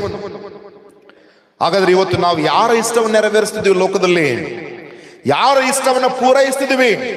ಗಂಡ ಹೇಳ್ತಾನೆ, ಹೆಂಡತಿ ಮಕ್ಕಳ ಇಷ್ಟವನ್ನು ಪೂರೈಸ್ಲಿಕ್ಕಾಗಿ ನಾನು ಬದುಕಿದ್ದೀನಿ.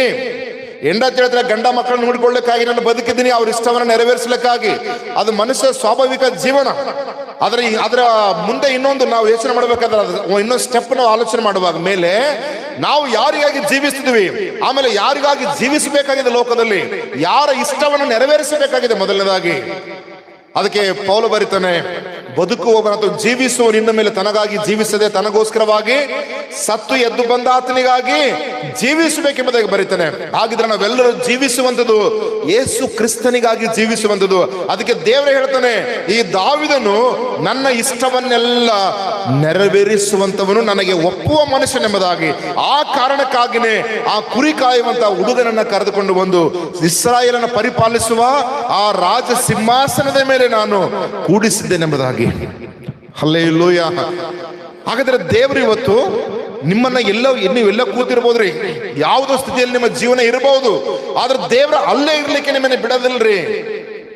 ದೇವರಿಗೆ ಒಪ್ಪುವ ರೀತಿಯಲ್ಲಿ ನಿನ್ನನ್ನು ನೀನು ಮಾರ್ಪಡಿಸಿಕೊಂಡ್ರೆ, ದೇವರಿಗೆ ಮೆಚ್ಚುಗೆ ಆಗುವ ರೀತಿಯಲ್ಲಿ ನಿನ್ನ ಜೀವಿತವನ್ನ ಸರಿಪಡಿಸಿಕೊಂಡ್ರೆ, ದೇವರ ಅಲ್ಲಿಂದ ನಿನ್ನನ್ನ ಮುಂದೆ ತರ್ತಾನ್ರಿ, ಅಲ್ಲಿಂದ ನಿನ್ನನ್ನ ಉನ್ನತವಾದ ಸ್ಥಿತಿಗೆ ನಡೆಸ್ತಾನೆ. ಕಾರಣ ನೀನು ದೇವರಿಗೆ ಒಪ್ಪುವ ಮನುಷ್ಯನು, ದೇವರಿಗೆ ಒಪ್ಪುವ ಮನುಷ್ಯಳು ಆಗಿರ್ತದೆ. ದೇವರ ಇಷ್ಟವನ್ನ ಪೂರೈಸುವುದರಲ್ಲಿ ನೀನು ಮುಂದಾಳತ್ವವನ್ನು ವಹಿಸಿದೆ ಆದರೆ ದೇವರು ನಿನ್ನನ್ನು ಇನ್ನೂ ಉನ್ನತವಾಗಿ ಆತ ನಡೆಸ್ತಾನೆ. ಹಲ್ಲೆಲೂಯಾ. ಹಾಗಾದ್ರೆ ನೀವು ಯೋಚನೆ ಮಾಡಿ, ನಾನು ಯಾವ ರೀತಿಯಲ್ಲಿ ಜೀವಿಸಿದ್ದೇನೆ ಲೋಕದಲ್ಲಿ, ನಾನು ಯಾವ ರೀತಿಯಲ್ಲಿ ಸಾಕ್ಷಿ ಇಟ್ಟುಕೊಂಡಿದ್ದೇನೆ ಸಭೆಯ ಒಳಗಡೆ.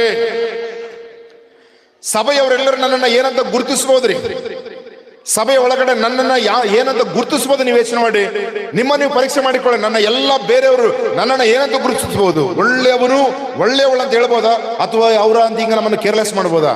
ಆದ್ರೆ ಯೋಚನೆ ಮಾಡುವ, ದೇವರ ಹತ್ರ ನಾವು ಕೇಳಿಸಿಕೊಳ್ಳುವ ಆ ಒಂದು ಕೆಟ್ಟ ಯೋಚನೆ ಯಾರೆಲ್ಲದ್ರೆ ಬಂದಿದ್ದೆ ಆದ್ರೆ ನಾವು ಕೇಳಿಕೊಳ್ಳುವ, ದೇವರೇ ನಿನ್ನ ಕೈಯಲ್ಲಿ ನಾನು ಒಪ್ಪಿಸಿಕೊಡ್ತೀನಿ, ಎಲ್ಲರ ಮುಂದೆ ನಿನಗೆ ಮೆಚ್ಚುಗೆ ಆಗುವ ರೀತಿಯಲ್ಲಿ ಎಲ್ಲರಿಗೂ ಸಭೆಗೂ ಒಳ್ಳೆಯ ಯೋಗ್ಯವಾದ ಬಳಕೆಗೆ ಉಪಯೋಗವಾಗುವಂತ ಪಾತ್ರೆಯನ್ನು ನನ್ನನ್ನು ಇವತ್ತು ರೂಪಿಸಿ ಅಂತ ಹೇಳಿದ್ರೆ ಖಂಡಿತವಾಗಿ ದೇವರು ನಿಮ್ಮನ್ನ ಯೋಗ್ಯವಾದ ಪಾತ್ರೆಯನ್ನಾಗಿ ರೂಪಿಸ್ತಾನೆ ತನ್ನ ಸಭೆಯ ಒಳಗಡೆ.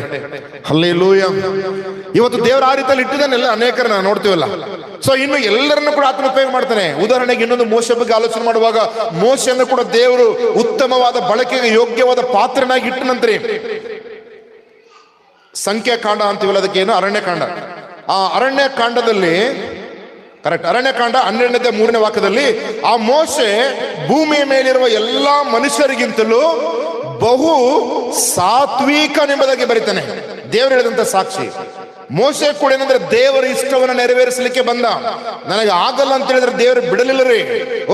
ನಾನು ಭಯ ಉಳ್ಳವನು, ಧೈರ್ಯವಿಲ್ಲದವನು, ನಾನು ವಾಕ್ಚಾತುರ್ಯದವನಲ್ಲ, ನನ್ನ ಮಾತು ಬಲ್ಲವನಲ್ಲ, ನಾನು ತುಂಬಾ ಭಯಗ್ರಸ್ತರೆಂಬುದು ಹೇಳುವಾಗಲೂ ಕೂಡ ದೇವರು ಅವನನ್ನ ಬಿಡಲಿಲ್ಲ. ಅಂತ ಕಾರಣ ನನ್ನ ಕೈಯಲ್ಲಿನ ಒಂದು ಒಳ್ಳೆಯ ಪಾತ್ರೆಯನ್ನಾಗಿ ನಿನ್ನನ್ನ ರೂಪಿಸನೆಂಬುದಾಗಿ ದೇವರು ಯಾವಾಗ ಮನಸ್ಸು ಮಾಡಿದನು, ಅವನು ಯಾವ ನೆಪ ಹೇಳಿದ್ರು ಕೂಡ ದೇವರು ಅವನನ್ನ ಬಿಡಲೇ ಇಲ್ಲ. ಮುಂದೆ ಹೇಗೆ ಜೀವಿಸಿದ ಅಂತ ಹೇಳಿದ್ರೆ, ಆ ಮೋಶೆ ಭೂಮಿಯ ಮೇಲಿರುವ ಎಲ್ಲ ಮನುಷ್ಯರಿಗಿಂತಲೂ ಬಹು ಸಾತ್ವಿಕನು. ಹಲ್ಲೆಲೂಯಾ. ನಾವ್ ಹೇಗಿದ್ದೀವ್ರಿ? ಸಾತ್ವಿಕ ಸ್ವಭಾವವನ್ನ ಧರಿಸಿಕೊಂಡಿದ್ವ?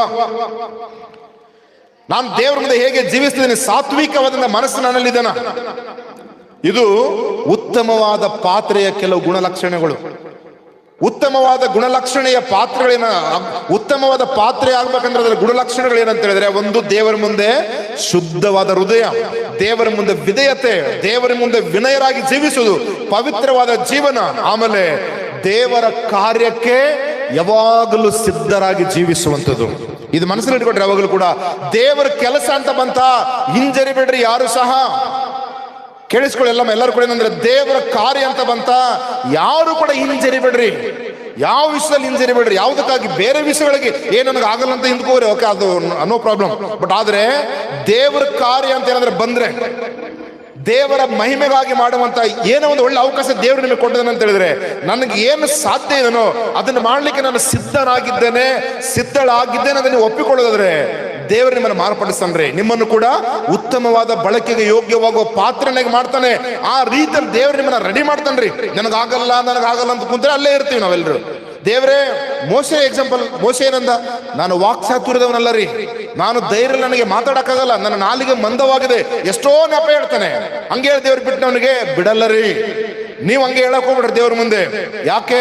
ನೀವು ಉತ್ತಮವಾದ ಪಾತ್ರೆ ಆಗ್ಬೇಕಾಗಿದೆ ದೇವ್ರ ಮುಂದೆ. ಸಭೆ ಒಳಗಡೆ ದೇವರ ರಾಜ್ಯಕ್ಕಾಗಿ ನೀವು ಉತ್ತಮವಾದ ಪಾತ್ರೆ ಆಗ್ಬೇಕಂತ ಹೇಳಿದ್ರೆ ಎಲ್ಲಾ ಸಮಯದಲ್ಲಿ ದೇವರ ಕಾರ್ಯಗಳಿಗೆ ಸದಾ ಸಿದ್ಧರಾಗಿರ್ರಿ. ಹಲ್ಲೆಲೂಯಾ. ಆಗ್ಲೇ ದೇವ್ರು ನಿಮ್ಮನ್ನ ಆ ರೀತಿಯಲ್ಲಿ ರೆಡಿ ಮಾಡ್ತಾನ್ರಿ, ಆ ರೀತಿಯಲ್ಲಿ ಸಿದ್ಧತೆ ಮಾಡ್ತಾನೆ ನಿಮಗೆ ದೇವ್ರು. ಖಂಡಿತವಾಗಿ ಕೂಡ ನಮ್ಗೆ ಏನು ಆಗಲ್ಲ ಅಂದ್ಕೊಳ್ಬೇಡ್ರಿ, ದೇವ್ರು ಏನು ಆಗಲ್ಲ ಅದನ್ನ ಮಾಡ್ತಾನ್ರಿ. ಜ್ಞಾನಿಗಳನ್ನು ನಾಚಿಕೆ ಪಡಿಸಲಿಕ್ಕಾಗಿಯೇ ಅಜ್ಞಾನಿಗಳನ್ನ ಆರಿಸಿಕೊಂಡೇನಂತೆ. ನಾವೇನು ಮಹಾಜ್ಞಾನಿಗಳ? ನಾವೇನು ದೊಡ್ಡ ದೊಡ್ಡ PhD ಮಾಡಿದವರ?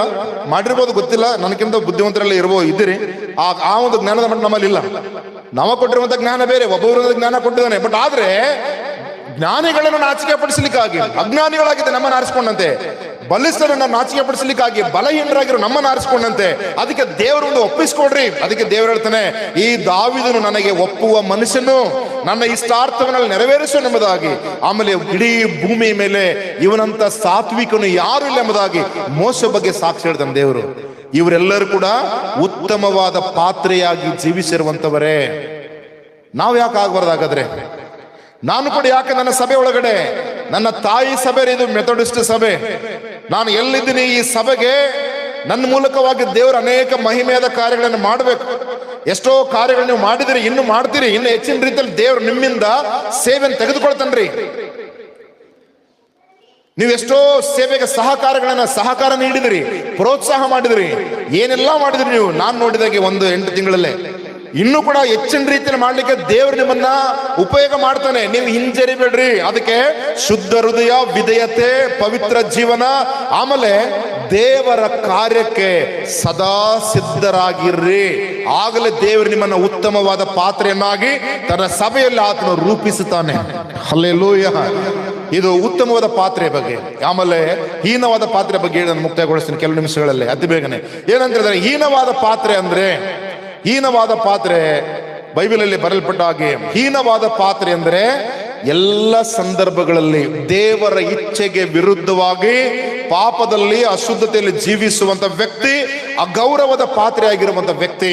ಯಾರು ಸಹ ಗೌರವ ಕೊಡಲ್ಲ, ಆ ಪಾತ್ರನ ಯಾರು ಸಹ ಕಣ್ಣೆತ್ತಿ ನೋಡಲ್ಲ, ಆ ಪಾತ್ರನ ಯಾರು ಉಪಯೋಗಿಸಲ್ಲ, ಆ ಪಾತ್ರನ ಯಾರು ಮುಟ್ಟಲ್ಲ. ಆ ಪಾತ್ರೆ ತಗೊಳಕ್ ಹೋದ್ರೆ ಬೇಡ, ಪಾತ್ರ ವೇಸ್ಟ್, ಅದು ಕೆಲಸಕ್ಕೆ ಬರಲ್ಲ, ಅದು ಅಲ್ಲೇ ಇಡ್ರಿ. ಯಾಕೆ? ಅದು ಉತ್ತಮವಾದ ಬಳಕೆಗೆ ಯೋಗ್ಯವಲ್ಲದ ಪಾತ್ರೆಯಲ್ಲಿ ಕೊನೆಯಲ್ಲೇ ಇಟ್ಟಿರುತ್ತೇವೆ ನಾವು. ಉತ್ತಮವಾದ ಬಳಕೆಗೆ ಯೋಗ್ಯವಾದ ಪಾತ್ರೆಯನ್ನ ಉತ್ತಮವಾದ ಸ್ಥಾನದಲ್ಲಿ ಇಟ್ಟಿರ್ತೀವಿ ನಾವು. ಇದು ಉತ್ತಮವಾದ ಒಂದು ವಸ್ತು ಅಂತ ಹೇಳಿದೆ ನಾನು, ಅಲ್ಲೆಲ್ಲೋ ಇಟ್ಟಿರಲ್ಲ, ಇದು ಇಲ್ಲೇ ಇಡಬೇಕಿದು. ಕಾರಣ ಇದಕ್ಕೆ ಉಪಯೋಗಿಸಲ್ಪಡುವಂತ ವಸ್ತು ಇದು. ಹಾಗೇನೆ ನಿನ್ನನ್ನು ಕೂಡ ದೇವರೊಂದು ಪಾತ್ರೆನ ಯಾವ ಸ್ಥಾನದಲ್ಲಿ ಇಟ್ಟಿದ್ದಾನೆ ಸಭೆ ಒಳಗಡೆ, ದೇವರ ರಾಜ್ಯದಲ್ಲಿ ಯಾವ ರೀತಿಯಲ್ಲಿ ನಿನ್ನನ್ನು ಇಟ್ಟಿದ್ದಾನೆ ಯೋಚನೆ ಮಾಡಿ, ಗಮನಿಸ್ರಿ. ಅದಕ್ಕೆ ಹೀನವಾದ ಪಾತ್ರೆ ಅಂತ ಹೇಳಿದ್ರೆ, ದೇವರ ಇಚ್ಛೆಗೆ ವಿರುದ್ಧವಾಗಿ ಪಾಪದಲ್ಲಿ, ಅಶುದ್ಧತೆಯಲ್ಲಿ ಜೀವಿಸುವಂತ ವ್ಯಕ್ತಿನೇ ಹೀನವಾದ ಪಾತ್ರೆ. ಅವರನ್ನ ದೇವ್ರ ಹೆಂಗ್ ಉಪಯೋಗ ಮಾಡ್ತಾನೆ? ಹೇಗೆ ಉಪಯೋಗಿಸ್ತಾನೆ? ದೇವರನ್ನ ಕರಿತಾನೆ? ಕರೆಯೋದಿಲ್ಲ. ನಾನು ಬಾಗಲಕೋಟೆ ಜಿಲ್ಲೆಯಲ್ಲಿ ಸೇವೆ ಮಾಡುವ ಸಮಯದಲ್ಲಿ ಒಬ್ಬ ಸಹೋದರನ ಹೇಳ್ತೇನೆ, ಅಂದ್ರೆ ಬರೀ ಬಾಯಿ ಮಾತನ್ನ ಹೇಳ್ತಾರೆ ತುಂಬಾ ಜನ ಎಲ್ಲ. ನಾನು ಎಲ್ಲಾ ಸಮಯದಲ್ಲೂ ಕೂಡ ಸೇವೆಗೆ ಸಿದ್ಧರಿ, ರಾತ್ರಿ 12 ಗಂಟೆಗೆ ಕರಿಬೇಕಾದ್ರೆ ಬರ್ತೀನಿ ಅಂತ ಹೇಳ್ತಾರೆ ಕೆಲವರು. ಅಲ್ಲಿ ಬಾಗಲಕೋಟೆಯಲ್ಲಿ ಸೇವೆ ಮಾಡೋರು. ಆವಾಗ ಸೇವೆಗೆ ಸಾಯಂಕಾಲ ಹೋಗ್ಬೇಕಾಗಿತ್ತು. ಸೇವೆಯಲ್ಲಿ ತುಂಬಾನೇ ನಾವೆಲ್ಲ ಕಷ್ಟಪಟ್ಟಿದ್ವಿ. ಅಲ್ಲಿ ಸೇವೆಗೆ ಹೋಗುವಾಗ ಸೈಕಲ್ ಮೇಲೆ ತುಂಬಾ ದೂರ ಪ್ರಯಾಣ. ಆ ಸಮಯದಲ್ಲಿ ಹೋಗುವಾಗ ಆ ವ್ಯಕ್ತಿ ನಮಗೆ ಪರಿಚಯ ಇದ್ದನಲ್ಲ, ಆ ಫಸ್ಟ್ ಪರಿಚಯ ಅದು. ಅಲ್ಲಿ ರಾತ್ರಿ ಜಾವ ಪ್ರಯಾಣ ಮಾಡ್ತೀವಿ ಸೇವೆಗೆ ಹೋಗುವಾಗ. ಹೊಸ ರೂಟ್ ನಮಗೆ ಗೊತ್ತಿಲ್ಲ. ಸೊ ಅವರಿಗೆ ಫೋನ್ ಮಾಡ್ತೀವಿ 7-8 ಗಂಟೆಗೆ, ಬ್ರದರ್ ಅಲ್ಲಿ ಸೇವೆಗೆ ಹೋಗ್ಬೇಕಾದ್ರೆ ದಾರಿ ಗೊತ್ತಿಲ್ಲ ನಮಗೆ, ನೀವು ಬನ್ನಿ ಜೊತೆ ಕರ್ಕೊಂಡೋಗಿ ಅಂತ ನಾವು ಹೇಳಿದ್ವಿ. ಹೇಳಿದಾಗ ಆತ ಏನ್ ಹೇಳಿದ ನಮಗೆ, ಯಾಕೆ ಅವ್ರಿಗೆ ಕರೆದು ಅಂದ್ರೆ ರಾತ್ರಿ 12 ಗಂಟೆಲಿ ಹೇಳಿ ಸರ್ ಬರ್ತೀನಿ ಬೇಕಂತ ಸುಮ್ಮನೆ ಬಾಯಲ್ಲಿ ಹೇಳುವಂಥದ್ದು. ಅವರಿಗೆ ಆಗಲೇ 6-7 ಗಂಟೆಗೆ ಕರೆದ್ವಿ. ಬಂದ ಮೇಲೆ ಈ ತರ ವಿಷಯ ಹೇಳುವಾಗ, ಯಾರಿಗೆ ಬೇಕ್ರಿ ಈ ಸೇವೆ ಇಂಥದ್ದು ಯಾರು ಮಾಡ್ತಾರ್ರಿ, ಅಷ್ಟು ದೂರ ರಾತ್ರಿ ನಿಮ್ ಜೊತೆ ಬರಕ್ಕಾಗಲ್ಲ ಅಂತ ವಾಪಸ್ ಹೋಗ್ಬಿಟ್ರು ನಾವು. ಹಾಗಿದ್ರೆ ಯೋಚನೆ ಮಾಡಿ, ಬರೀ ಬಾಯಲ್ಲಿ ಹೇಳುವಂತ ವಿಷಯ ಅಲ್ಲ ಅದು. ಅದಕ್ಕೆ ನಾವು ದೇವರ ಮುಂದೆ ಸದಾ ಸಿದ್ಧರಾಗಿ ಜೀವಿಸುವಂಥದ್ದು. ಬರೀ ಬಾಯಿ ಮಾತಿಂದ ನಾನು ದೇವರೇ ಅಂತ ಹೇಳಿದ್ರಲ್ಲ, ಅದನ್ನ ಕೃತ್ಯದಲ್ಲಿ ಮಾಡಿ ತೋರಿಸುವಂಥದ್ದು ಬಹಳ ಪ್ರಾಮುಖ್ಯವಾಗಿದೆ. ಹಾಗಾಗಿ ಹೀನವಾದ ಪಾತ್ರೆ ಅವನಾಗಿಬಿಟ್ಟ, ಅವನು ಬರಲಿಲ್ಲ ದೇವರ ಸೇವೆಗಾಗಿ. ಹೀನವಾದ ಪಾತ್ರೆ ನಾವು ಕರೆದ್ರೆ ಹೆಂಗ್ರಿ ಬರ್ತಾನೆ? ಅವನ ಅಶುದ್ಧತೆಯಲ್ಲಿ ದೇವರ ಮುಂದೆ ಅವಿಧನಾಗಿ ದೇವರ ಚಿತ್ತಕ್ಕೆ ವಿರುದ್ಧವಾಗಿ ಜೀವಿಸುವಾಗ ಹೇಗೆ ಬರ್ತಾರೆ ಅವರೆಲ್ಲ? ಅದಕ್ಕೆ ದೇವರ ಚಿತ್ತಕ್ಕೆ ಯಾರಾದರೂ ಅವಿಧೇಯರಾಗಿ ಜೀವಿಸುವಾಗ ಆತನ ಇಚ್ಛೆಗೆ ವಿರುದ್ಧವಾಗಿ ಬದುಕುವಂತವರೇ ಹೀನವಾದ ಪಾತ್ರೆಯಾಗಿದ್ದಾರೆ ಎಂಬುದಾಗಿ ಬರೆಯಲ್ಪಟ್ಟಿದೆ. ಹಾಗಾದ್ರೆ ಹೀನವಾದ ಪಾತ್ರೆಯ ಗುಣಲಕ್ಷಣಗಳೇನು? ನೀವು ಈ ವಾಕ್ಯನ ಓದುವಾಗ ಕೇಳಿಸ್ಕೊಳ್ಳಿ, ನಿಮಗೆ ಮನಸ್ಸಿಗೆ ಬರ್ಬೋದು, ಆ ಒಂದು ಗುಣ ನನ್ನಲ್ಲಿ ಇದೆನಾ? ಹೀನವಾದ ಪಾತ್ರೆ ಯಾರು ಅದರ ಮುಟ್ಟೋದಿಲ್ಲ, ಬಳಕೆಗೆ ಬರೋದಿಲ್ಲ. ಅವ್ರನ್ನ ಕರ್ರಿ ಸ್ವಲ್ಪ ಅಂದ್ರೆ, ಅವ್ರನ್ನ ಕರ್ತೀರಿ ಬಿಡ್ರಿ, ಬೇಡ ಅವ್ರು, ಅಥವಾ ಇವ್ರಿಗೆ ಹೇಳ್ರೆ ಬೇಡ ಬಿಡ್ರಿ, ಅವ್ರಿಗೆ ಕೇಳ್ತೀರಿ. ನಾವೇ ಡಿಸೈಡ್ ಮಾಡ್ಬಿಡ್ತೀವಿ. ಕಾರಣ ಅದು ಗೊತ್ತು ನಮಗೆ, ಅವ್ರ ಕ್ಯಾರೆಕ್ಟರ್ಗಳು ಏನಂತ. ಅವ್ರ ಗುಣಗಳು ಗೊತ್ತು ನಮಗೆ. ಇವ್ರನ್ನ ಬೇಡ್ರಿ, ಅವ್ರನ್ನ ಕರಿ, ಯಾಕೆ ಅವ್ರ ಗುಣಗಳು ನನಗೆ ನಮಗೆ ಗೊತ್ತಿರ್ತವೆ, ನಿಮಗೆ ಗೊತ್ತಿರ್ತವೆ. ಉದಾಹರಣೆಗೆ ಹೇಳ್ತೇನೆ, ನಾನು ಏನೋ ಒಂದು ವಿಷಯ ಆಗ್ಬೇಕಂತ ಹೇಳಿದ್ರೆ ನಾವೇ ಡಿಸೈಡ್ ಮಾಡ್ತೀವಿ. ಕಾರಣ ಅವರ ನಡವಳಿಕೆಗಳು ನಮ್ಮೆಲ್ಲರಿಗೆ ಗೊತ್ತಿವೆ. ಇವತ್ತು ನನ್ನ ನಡವಳಿಕೆ ನಿಮಗೆ ಗೊತ್ತಾಗಿರ್ತದೆ ಇಷ್ಟು ದಿನಗಳಲ್ಲೇ. ಹಾಗಿದ್ರೆ ಯೋಚನೆ ಮಾಡಿ, ಉತ್ತಮವಾದ ಬಳಕೆಗೆ ಯೋಗ್ಯವಾದ ಪಾತ್ರೆಯ ಗುಣಲಕ್ಷಣಗಳನ್ನು ನಾವು ಕೇಳಿಸ್ಕೊಂಡಿದ್ದೇವೆ. ಹೀನವಾದ ಪಾತ್ರೆ ಆಗಿದ್ರೆ ಅವರ ಗುಣಲಕ್ಷಣಗಳು ಹೇಗಿರ್ತವೆ ಅಂತೇಳಿ ಬೈಬಲ್ ಅಲ್ಲಿ ಅನೇಕ ವಾಕ್ಯಗಳಿದಾವೆ. ಅದರಲ್ಲಿ ನಾನು ಓದ್ತೀನಿ, ಕೇಳಿಸ್ಕೊಳ್ಳಿ. ಮೊದಲನೇದಾಗಿ, ಎಲ್ಲಾ ಸಮಯದಲ್ಲಿ ದೇವರ ಇಚ್ಛೆಗೆ ವಿರುದ್ಧವಾಗಿರ್ತಾರೆ ಒಂದು. ಎರಡನೇದಾಗಿ ಏನು ಗೊತ್ತಾ, ಪಾಪದಲ್ಲಿ ಮುಂದುವರಿತಾನೇ ಇರ್ತಾರೆ. ಎಷ್ಟೇ ವಾರ್ನಿಂಗ್ ಮಾಡ್ರಿ, ಎಷ್ಟೇ ತಿಳಿಸ್ರಿ ಅವರಿಗೆ, ಎಷ್ಟೇ ದೇವರು ವಾಕ್ಯ ಹೇಳಿ, ಅವರು ತಮ್ಮ ಹಳೆಯ ಜೀವಿತವನ್ನ ಬದಲಾಯಿಸಿಕೊಳ್ಳುವುದೇ ಇಲ್ಲ. ಅವ್ರೇನಾಗಿದ್ದಾರೆ, ಹೀನವಾದ ಪಾತ್ರೆ ಆಗಿದ್ದಾರೆ. ಅವರು ದೇವರೆಷ್ಟೇ ಸಾರಿ ಅವರಿಗೆ ಎಚ್ಚರಿಕೆ ಕೊಟ್ಟರೂ ಕೂಡ ಅವರು ಕಿವಿ ಕೊಡುವಂತ ಮನಸ್ಸಿರಲ್ಲ, ಅವರಿಗೆ ಬದಲಾಗುವಂತ ಮನಸ್ಸಿರೋದಲ್ಲ ಅವರಿಗೆ. ಅವರೆಲ್ಲರೂ ಕೂಡ ಏನಾಗ್ತಾರೆ, ಹೀನವಾದ ಪಾತ್ರೆ, ಯಾರು ಸಹ ಉಪಯೋಗಕ್ಕೆ ಬರಲ್ಲ, ಅಲ್ಲ ಕಡೆಗಣಿಸಲ್ಪಟ್ಟವರಾಗಿರ್ತಾರೆ. ಎಲ್ಲರಿಂದ ಅಥವಾ ಎಲ್ಲರಿಗಿಂತಲೂ ಹೆಚ್ಚಾಗಿ ದೇವರಿಂದ ಕೈ ಬಿಡಲ್ಪಟ್ಟಂತ ಸ್ಥಿತಿಗೆ ಅವರು ಹೋಗ್ತಾರೆ. ಆಮೇಲೆ ಎರಡನೇದಾಗಿ, ಫಿಲಿಪ್ಪಿ ಪತ್ರಿಕೆ 2-3 ವಾಕ್ಯದಲ್ಲಿ ಬರೆಯಲ್ಪಟ್ಟಿದೆ. ಆ ಗುಣಲಕ್ಷಣಗಳೇನೆಂದ್ರೆ, ಅವರ ಜೀವಿತ ಯಾವಾಗಲೂ ಅಹಂಕಾರ ಮತ್ತು ಅವಿಧೇಯತೆಯಿಂದ ತುಂಬಿರುತ್ತದೆ. ಓದೋಣ ವಾಕ್ಯವನ್ನದು. ಪಕ್ಷಪಾತದಿಂದಾಗಲಿ ಒಣ ಹೆಮ್ಮೆಯಿಂದಾಗಲಿ ಯಾವುದನ್ನೂ ಮಾಡದೆ ಪ್ರತಿಯೊಬ್ಬನು ದೀನ ಭಾವದಿಂದ ಮತ್ತೊಬ್ಬರನ್ನು ತನಗಿಂತಲೂ ಶ್ರೇಷ್ಠರೆಂದೆಣಿಸಲಿ. ಯಾಕೆ ಹೇಳಿದ ನೀವು ಮಾತನ್ನ ಪೌಲನು ಫಿಲಿಪ್ಪಿ ಸಭೆಗೆ? ಅದರ ಸಾರಾಂಶ ಏನಾಗಿದೆ ಗೊತ್ತಾ? ಅಲ್ಲಿ ಏನ್ ಹೇಳ್ತಾನೆ, ಪಕ್ಷಪಾತ ಅಂದ್ರೆ ಗೊತ್ತಲ್ಲ ನಮಗೆ, ಭಿನ್ನ ಮತ. ಪಕ್ಷಪಾತ ಮಾಡಿದ್ರಿ, ಒಬ್ಬರನ್ನ ಮೇಲೂ ಒಬ್ಬರನ್ನ ಕೀಳಂಬುದನ್ನ ಕಾಣ್ತೀವಲ್ಲ. ಪಕ್ಷಪಾತದಿಂದಾಗಲಿ ಒಣ ಹೆಮ್ಮೆಯಿಂದಾಗಲಿ ಮಾಡಕ್ ಹೋಗ್ಬೇಡ್ರಿ ಯಾವ ಕೆಲಸಗಳನ್ನ. ದೇವರ ರಾಜ್ಯ ಅಂತ ಹೇಳಿದ್ರೆ ಅಲ್ಲಿ ಶಾಂತಿ ಸಮಾಧಾನ ಇದೆ.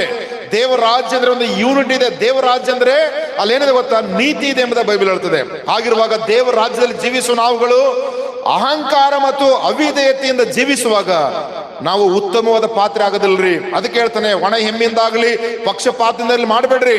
ನೀವೇನ್ ಮಾಡಿ, ಬದಲಾಗಿ ದೀನ ಭಾವವನ್ನು ಧರಿಸಿಕೊಡ್ರಿ. ಅದೇ ವಿಧೇಯತೆ, ಅದು ಉತ್ತಮ ಪಾತ್ರೆ ಲಕ್ಷಣಗಳು. ಅದನ್ನು ಧರಿಸಿಕೊಡ್ರಿ ಅಂತ ಹೇಳ್ತಾನೆ.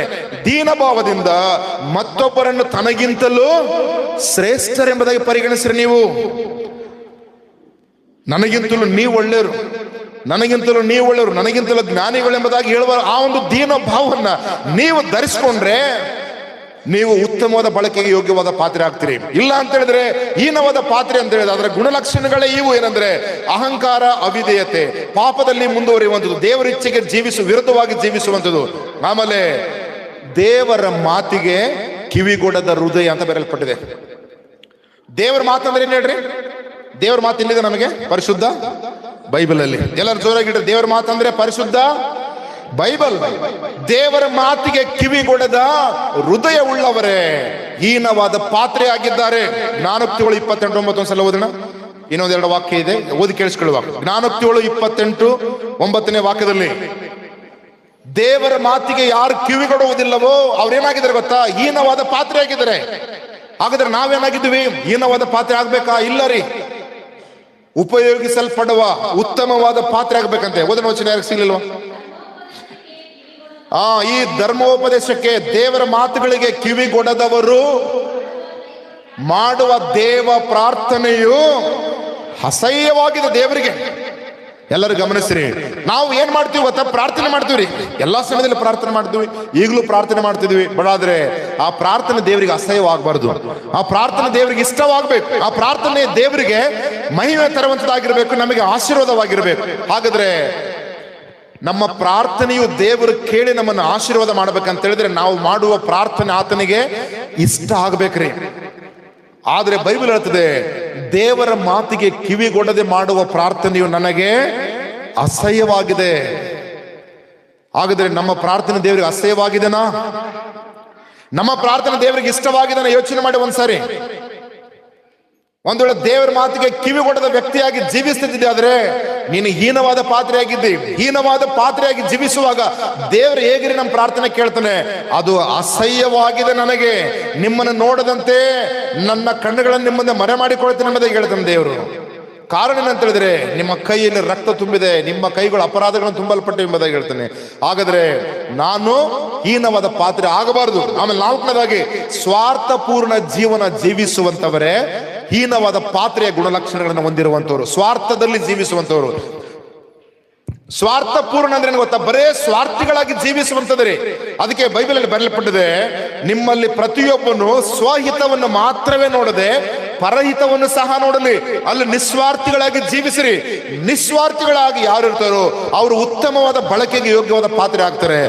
ಸ್ವಾರ್ಥಿಗಳಾಗಿ ಯಾರು ಜೀವಿಸ್ತಾರೋ ಅವರು ಹೀನವಾದ ಪಾತ್ರೆಯಾಗಿ ಬದುಕ್ತಾರೆ ಲೋಕದಲ್ಲಿ. ಅದಕ್ಕೆ ಫಿಲಿಪ್ಪಿ ಪತ್ರಿಕೆ 2ನೇ 4ನೇ ವಾಕ್ಯದಲ್ಲಿ ಪೌಲ ಹೇಳ್ತಾನೆ, ಸ್ವಾರ್ಥದಲ್ಲಿ ಯಾರಾದರೂ ಜೀವಿಸಿದರೆ ಅವರೇ ಹೀನವಾದ ಪಾತ್ರೆಗಳು. ಹಲ್ಲೆಲೂಯ. ನಾವ್ಯಾರಾಗಿದ್ದು ಹಾಗಾದ್ರೆ? ಸ್ವಾರ್ಥದಲ್ಲಿ ಬದುಕ್ತಿದ್ವಾ? ಇದೆಲ್ಲ ನನಗೆ ಬೇಕು, ಇದೆಲ್ಲ ನಂದೇ, ನಾನೊಬ್ಬನು ಚೆನ್ನಾಗಿದ್ರೆ ಸಾಕನ್ನೋರು ಯಾರಾದ್ರೂ ಇದ್ವ? ತಮಾಷೆಗಾಗಿ ಒಬ್ಬ ಪಾಸ್ಟರ್ ಪ್ರಾರ್ಥನೆ ಮಾಡ್ತಿದ್ರು ಯಾವಾಗಲೂ ಸೇವೆಯಲ್ಲಿ. ಸೀರಿಯಸ್ ಆಗಿಲ್ಲ, ತಮಾಷೆಗೆ ಸ್ವಲ್ಪ ಬೋರ್ ಆದಾಗ ನಗಿಸ್ಲಿಕ್ಕೆ ಪ್ರಾರ್ಥನೆ ಮಾಡ್ತಾರೆ. ಏನಂದ್ರೆ, ದೇವ್ರೆ ನನ್ನನ್ನು ಮಾತ್ರ ಆಶೀರ್ವಾದ ಮಾಡಪ್ಪ, ನನಗೆ ಮಾತ್ರ ಒಳ್ಳೆ ಊಟ ಕೊಡಪ್ಪ, ನನಗೆ ಮಾತ್ರ ಉತ್ತಮದ ಬಟ್ಟೆ ಕೊಡಪ್ಪ ಅಂತ. ಆ ರೀತಿ ಅಂತವ್ರು ಇದಾರು ಕೂಡ. ಅವ್ರು ಹೇಳೋರು, ಮತ್ತೆ ನೀನೊಬ್ಬನೇ ಮಾಡಿಕೊಂಡ್ರೆ ನಿಮಗೋಸ್ಕರ ನೀವು ಮಾಡಿಕೊಂಡ್ರೆ ಪ್ರಾರ್ಥನೆ, ನನಗೋಸ್ಕರ ನಾ ಮಾಡಿಕೊಂಡಿನಿ, ಅದಕ್ಕೆ ನಾನು ಒಬ್ಬನ್ನೇ ಆಶೀರ್ವಾದ ಮಾಡಪ್ಪ ಅಂತೇಳಿ ಪ್ರಾರ್ಥನೆ ಮಾಡ್ತಿದ್ರು ಅವರು. ಅದು ಸ್ವಾರ್ಥಪೂರ್ಣ ಜೀವನ. ಆ ಸ್ವಾರ್ಥದಲ್ಲೇ ಜೀವಿಸುವಂತವ್ರು ಏನಾಗಿದ್ದಾರೆ? ಹೀನವಾದ ಪಾತ್ರೆಗಳಾಗಿದ್ದಾರೆ. ನಾವು ಯಾರು ಸಹ ಹಾಗೆ ಆಗೋದು ಬೇಡ. ಅದಕ್ಕೆ ಬದಲಾಗಿ ಬೈಬಲ್ ಹೇಳ್ತದೆ, ಎಲ್ಲರೂ ಸ್ವಕಾರ್ಯಗಳ ಮೇಲೆ ಮನಸ್ಸಿಡುತ್ತಾರೆಯೇ ಹೊರತು ಯೇಸು ಕ್ರಿಸ್ತನ ಕಾರ್ಯಗಳ ಮೇಲೆ ಮನಸ್ಸೇ ಇಡಲ್ಲ. ಅವರು ಹೀನವಾದ ಪಾತ್ರೆಗಳು. ಅನೇಕರು ಏನು ಗೊತ್ತಾ? ಸ್ವಕಾರ್ಯಗಳು ಅವುಗಳಲ್ಲೇ ಮನಸ್ಸಿಡ್ತಾರೆ. ಅವ್ರಿಗೆ ಅವಶ್ಯವಾಗಿರೋದುಗಳೇನು ಮನಸ್ಸಿಡ್ತಾರೆ, ಅದು ಅವರ ಜೀವನ. ಅದೇ ರೀತಿಯಲ್ಲಿ ಯೇಸು ಕ್ರಿಸ್ತನ ಕಾರ್ಯಗಳ ಮೇಲೆ ಕೂಡ ನಾವು ಮನಸ್ಸಿಡುವುದು ಅಷ್ಟೇ ಪ್ರಾಮುಖ್ಯವಾಗಿದೆ. ಆಮೇಲೆ ದೇವರ ಕಾರ್ಯಕ್ಕೆ ಅಯೋಗ್ಯರಾಗಿ ಜೀವಿಸ್ತಾರೆ ಅನೇಕರು. ಅಂದ್ರೆ ದೇವರ ಕೆಲಸಕ್ಕೆ ಯೋಗ್ಯವಲ್ಲದ ರೀತಿಯಲ್ಲಿ ಜೀವಿಸ್ತಾರೆ. ದೇವ್ರ ಕೆಲಸ ಏನಾದ್ರೂ ಹೇಳಿದ್ರೆ, ಮುಂಚೆನೆ ಹೇಳಿದ್ನಲ್ಲ, ಹಿಂಜರಿಯುವಂಥದ್ದು. ದೇವ್ರ ಕೆಲಸ ಹೇಳಿದ್ರೆ ನಾನು ಬೇಡ ಅಂತ ಹಿಂಜರಿಯುವಂಥದ್ದು. ಅವರೆಲ್ಲರೂ ಕೂಡ ಹೀನವಾದ ಪಾತ್ರೆಗಳಾಗಿದ್ದಾರೆ. ಹಾಗಾದ್ರೆ ಇವತ್ತು ನಾವು ಆಲೋಚನೆ ಮಾಡಿಕೊಳ್ಳುವ ಏನಂದ್ರೆ, ನನ್ನ ಸಭೆಯ ಒಳಗಡೆ ದೇವರ ಮುಂದೆ ನಾನು ಯಾವ ಪಾತ್ರೆಯಾಗಿ ಜೀವಿಸ್ತಿದ್ದೇನೆ? ಒಂದು ಮನೆಯಲ್ಲಿ ಬೆಳ್ಳಿ ಬಂಗಾರದ ಪಾತ್ರೆಗಳಿದೆ, ಬಂಗಾರ ಬೆಳ್ಳಿ ಪಾತ್ರೆಗಳಿದಾವೆ, ಮರದ ಪಾತ್ರೆಗಳಿದಾವೆ, ಮಣ್ಣಿನ ಪಾತ್ರೆಗಳಿದಾವೆ. ಅವು ಯೋಗ್ಯವಾದ ರೀತಿಯಲ್ಲಿ ಬಳಕೆ ಆಗ್ತವೆ. ಇಲ್ಲಿ ನಾವು ಎಷ್ಟೋ ಜನಗಳಿದ್ದೇವೆ ಒಂದೊಂದು ಪಾತ್ರೆಗಳ ಸಭೆಗಳಲ್ಲಿ. ದೇವರು ನಿನ್ನನ್ನ ಯಾವ ಸ್ಥಾನದಲ್ಲಿ ಉಪಯೋಗ ಮಾಡ್ತೀನನ್ರಿ? ಯಾವ ಬಳಕೆಗೆ, ಯಾವುದಕ್ಕೆ ಉಪಯೋಗವಾಗುವಂತ ಪಾತ್ರೆನ ದೇವರು ನಿನ್ನ ಉಪಯೋಗಿಸ್ತಿದ್ದಾನೆ? ಅಥವಾ ಯಾವುದಕ್ಕೆ ನಾವು ಉಪಯೋಗನ ಬರ್ತೇನೆ ಇಲ್ವಾ? ದೇವರ ರಾಜ್ಯದಲ್ಲಿ ನಾನೇನು ಉಪಯೋಗ ಆಗ್ತಾನೆ ಇಲ್ವಾ? ಹಾಗಾದ್ರೆ ಯೋಚನೆ ಮಾಡಿ. ದೇವರ ರಾಜ್ಯವನ್ನು ಕಟ್ಟುವುದರಲ್ಲಿ ನನ್ನ ಪಾತ್ರ ಏನಿದೆ? ದೇವರೇ, ನಿನ್ನ ಸೇವೆಯಲ್ಲಿ ನನ್ನ ಪಾತ್ರ ಏನು? ನನ್ನನ್ನು ಕೂಡ ಉಪಯೋಗ ಮಾಡು. ಒಂದು ಪಾತ್ರೆನಾಗಿ, ಬಂಗಾರದ ಪಾತ್ರೆನಾಗಿ ಉಪಯೋಗ ಮಾಡು, ಬೆಳ್ಳಿ ಪಾತ್ರೆನಾದ್ರೂ ಉಪಯೋಗ ಮಾಡು, ಮರದ ಪಾತ್ರೆ, ಇನ್ನೊಂದು ಲಾಸ್ಟ್ ಟೈಮ್ ಮಣ್ಣಿನ ಪಾತ್ರೆನಾದ್ರೂ ಕೂಡ ಉಪಯೋಗ ಮಾಡು. ಒಳ್ಳೆ ರೀತಿಯಲ್ಲಿ ಉಪಯೋಗವಾಗ್ಲಿ. ಆದ್ರೆ ಹೀನವಾದ ಬಳಕೆಗೆ ಉಪಯೋಗ ಹೋಗೋ ಪಾತ್ರೆ ಮಾತ್ರ ಬೇಡ ದೇವರೇ. ಆ ರೀತಿಯಲ್ಲಿ ಪ್ರಾರ್ಥನೆ ಮಾಡಿ ಖಂಡಿತವಾಗಿ ದೇವರು ನಿಮ್ಮನ್ನ ತನ್ನ ರಾಜ್ಯದಲ್ಲಿ ತನ್ನ ಮಹಿಮೆಗಾಗಿ, ತನ್ನ ಸೇವೆ ಅಭಿವೃದ್ಧಿಗಾಗಿ ಉತ್ತಮವಾದ ಪಾತ್ರೆಯನ್ನಾಗಿ ನಿಮ್ಮನ್ನು ಆತನು ಮಾರ್ಪಡಿಸುತ್ತಾನೆ. ಹಲ್ಲೆಲೂಯ. ದೇವರು ತಾನೇ ತನ್ನ ವಾಕ್ಯದ ಮೂಲಕವಾಗಿ ನಮ್ಮೊಂದಿಗೆ ಮಾತನಾಡಿದಕ್ಕಾಗಿ ನಾನು ದೇವರಿಗೆ ಸ್ತೋತ್ರ ಮಾಡ್ತೇನೆ. ಕೇಳಲ್ಪಟ್ಟೆಲ್ಲ ವಾಕ್ಯಗಳು ನಮ್ಮ ಮನಸ್ಸಲ್ಲಿ ಇಟ್ಟುಕೊಳ್ಳುವ, ನಮ್ಮ ಹೃದಯದಲ್ಲಿ ಇಟ್ಟುಕೊಳ್ಳೋಣ. ದೇವರೇ, ನಿನ್ನ ವಾಕ್ಯದ ಮೂಲಕವಾಗಿ ನನ್ನನ್ನ ಎಚ್ಚರಿಸಿದ್ದಿ, ನಿನ್ನ ವಾಕ್ಯದ ಮೂಲಕವಾಗಿ ನನಗೆ ಜ್ಞಾಪಕ ಪಡಿಸಿದ್ದೆ. ನಾನು ಕೂಡ ಸಭೆಯ ಒಳಗಡೆ ನಿನ್ನ ರಾಜ್ಯದ ಸೇವೆಯಲ್ಲಿ ಉತ್ತಮವಾದ ಬಳಕೆಗೆ ಯೋಗ್ಯವಾಗುವಂತ ಪಾತ್ರೆಯನ್ನಾಗಿ ನನ್ನನ್ನು ರೂಪಿಸೆಂಬುದಾಗಿ ನೀವು ಕೇಳ್ರಿ. ಖಂಡಿತವಾಗಿ ಪ್ರಿಯ ದೇವಜನರೇ, ದೇವರು ನಿಮಗೆ ಒಂದು ಅವಕಾಶವನ್ನು ಕೊಟ್ಟಿದ್ದಾನೆ. ಸೇವೆ ಸಲ್ಲಿಸುವಂತಹ, ದೇವರ ಸೇವೆಯಲ್ಲಿ ಪಾಲುಗಾರರಾಗುವಂತಹ, ದೇವರ ರಾಜ್ಯವನ್ನು ಕಟ್ಟುವಂತ ಒಳ್ಳೆಯ ಕೆಲಸದಲ್ಲಿ ನಿಮ್ಮನ್ನು ಒಂದು ಒಳ್ಳೆಯ ಉತ್ತಮವಾದ ಪಾತ್ರೆಯನ್ನಾಗಿ ರೂಪಿಸಲಿಕ್ಕೆ ಆತನು ಸಿದ್ಧನಾಗಿದ್ದಾನೆ ಯಾವಾಗಲೂ. ದೇವರ ಮುಂದೆ ನೀವು ಹೇಳಿ, ದೇವರೇ, ನನ್ನನ್ನು ಕೂಡ ಒಂದು ಉತ್ತಮವಾದ ಪಾತ್ರೆಯನ್ನಾಗಿ ರೂಪಿಸಪ್ಪ. ನನ್ನಲ್ಲಿ ಶುದ್ಧ ಹೃದಯವನ್ನು ನಿರ್ಮಿಸು, ದೀನ ಸ್ವಭಾವವನ್ನು ನಿರ್ಮಿಸು, ಸಾತ್ವಿಕತ್ವವನ್ನು ನಾನು ಧರಿಸಿಕೊಳ್ಳಲಿಕ್ಕೆ ಸಹಾಯ ಮಾಡಿ ಎಂಬುದನ್ನು ಕೇಳ್ರಿ. ದೇವರ ಕಾರ್ಯಕ್ಕೆ ಯಾವಾಗಲೂ ನಾನು ಮುಂದೆ ಬರಲಿಕ್ಕೆ ನನಗೆ ಸಹಾಯ ಮಾಡಿ ಎಂಬುದಾಗಿ ಪ್ರಾರ್ಥನೆ ಮಾಡಿ. ಖಂಡಿತವಾಗಿ ದೇವರು ನಿಮ್ಮನ್ನ ಬಲಪಡಿಸ್ತಾನೆ. ಪ್ರಾರ್ಥನೆ ಮಾಡಿಕೊಳ್ಳುವ. ಜೀವ ಸ್ವರೂಪನು, ನಮ್ಮ ರಕ್ಷಕನು, ನಮ್ಮನ್ನು ಪ್ರೀತಿಸುವ ನಮ್ಮ ತಂದೆಯಾದ ದೇವರೇ, ನಿನ್ನ ಜೀವಳ ವಾಕ್ಯಗಳ ಮೂಲಕವಾಗಿ ನಮ್ಮೊಂದಿಗೆ ಮಾತನಾಡೋದಕ್ಕಾಗಿ ಸ್ತೋತ್ರ ಮಾಡ್ತೇವೆ. ಕೇಳಲ್ಪಟ್ಟ ಎಲ್ಲ ವಾಕ್ಯಗಳು ಸ್ವಾಮಿ ನಿನ್ನ ಮಾತುಗಳಾಗಿದ್ದಾವೆ. ನಿನ್ನ ವಾಕ್ಯಕ್ಕೆ ಒಂದು ಸಾಮರ್ಥ್ಯವನ್ನು ತಿಳಿದುಕೊಂಡವರಾಗಿದ್ದೇವೆ.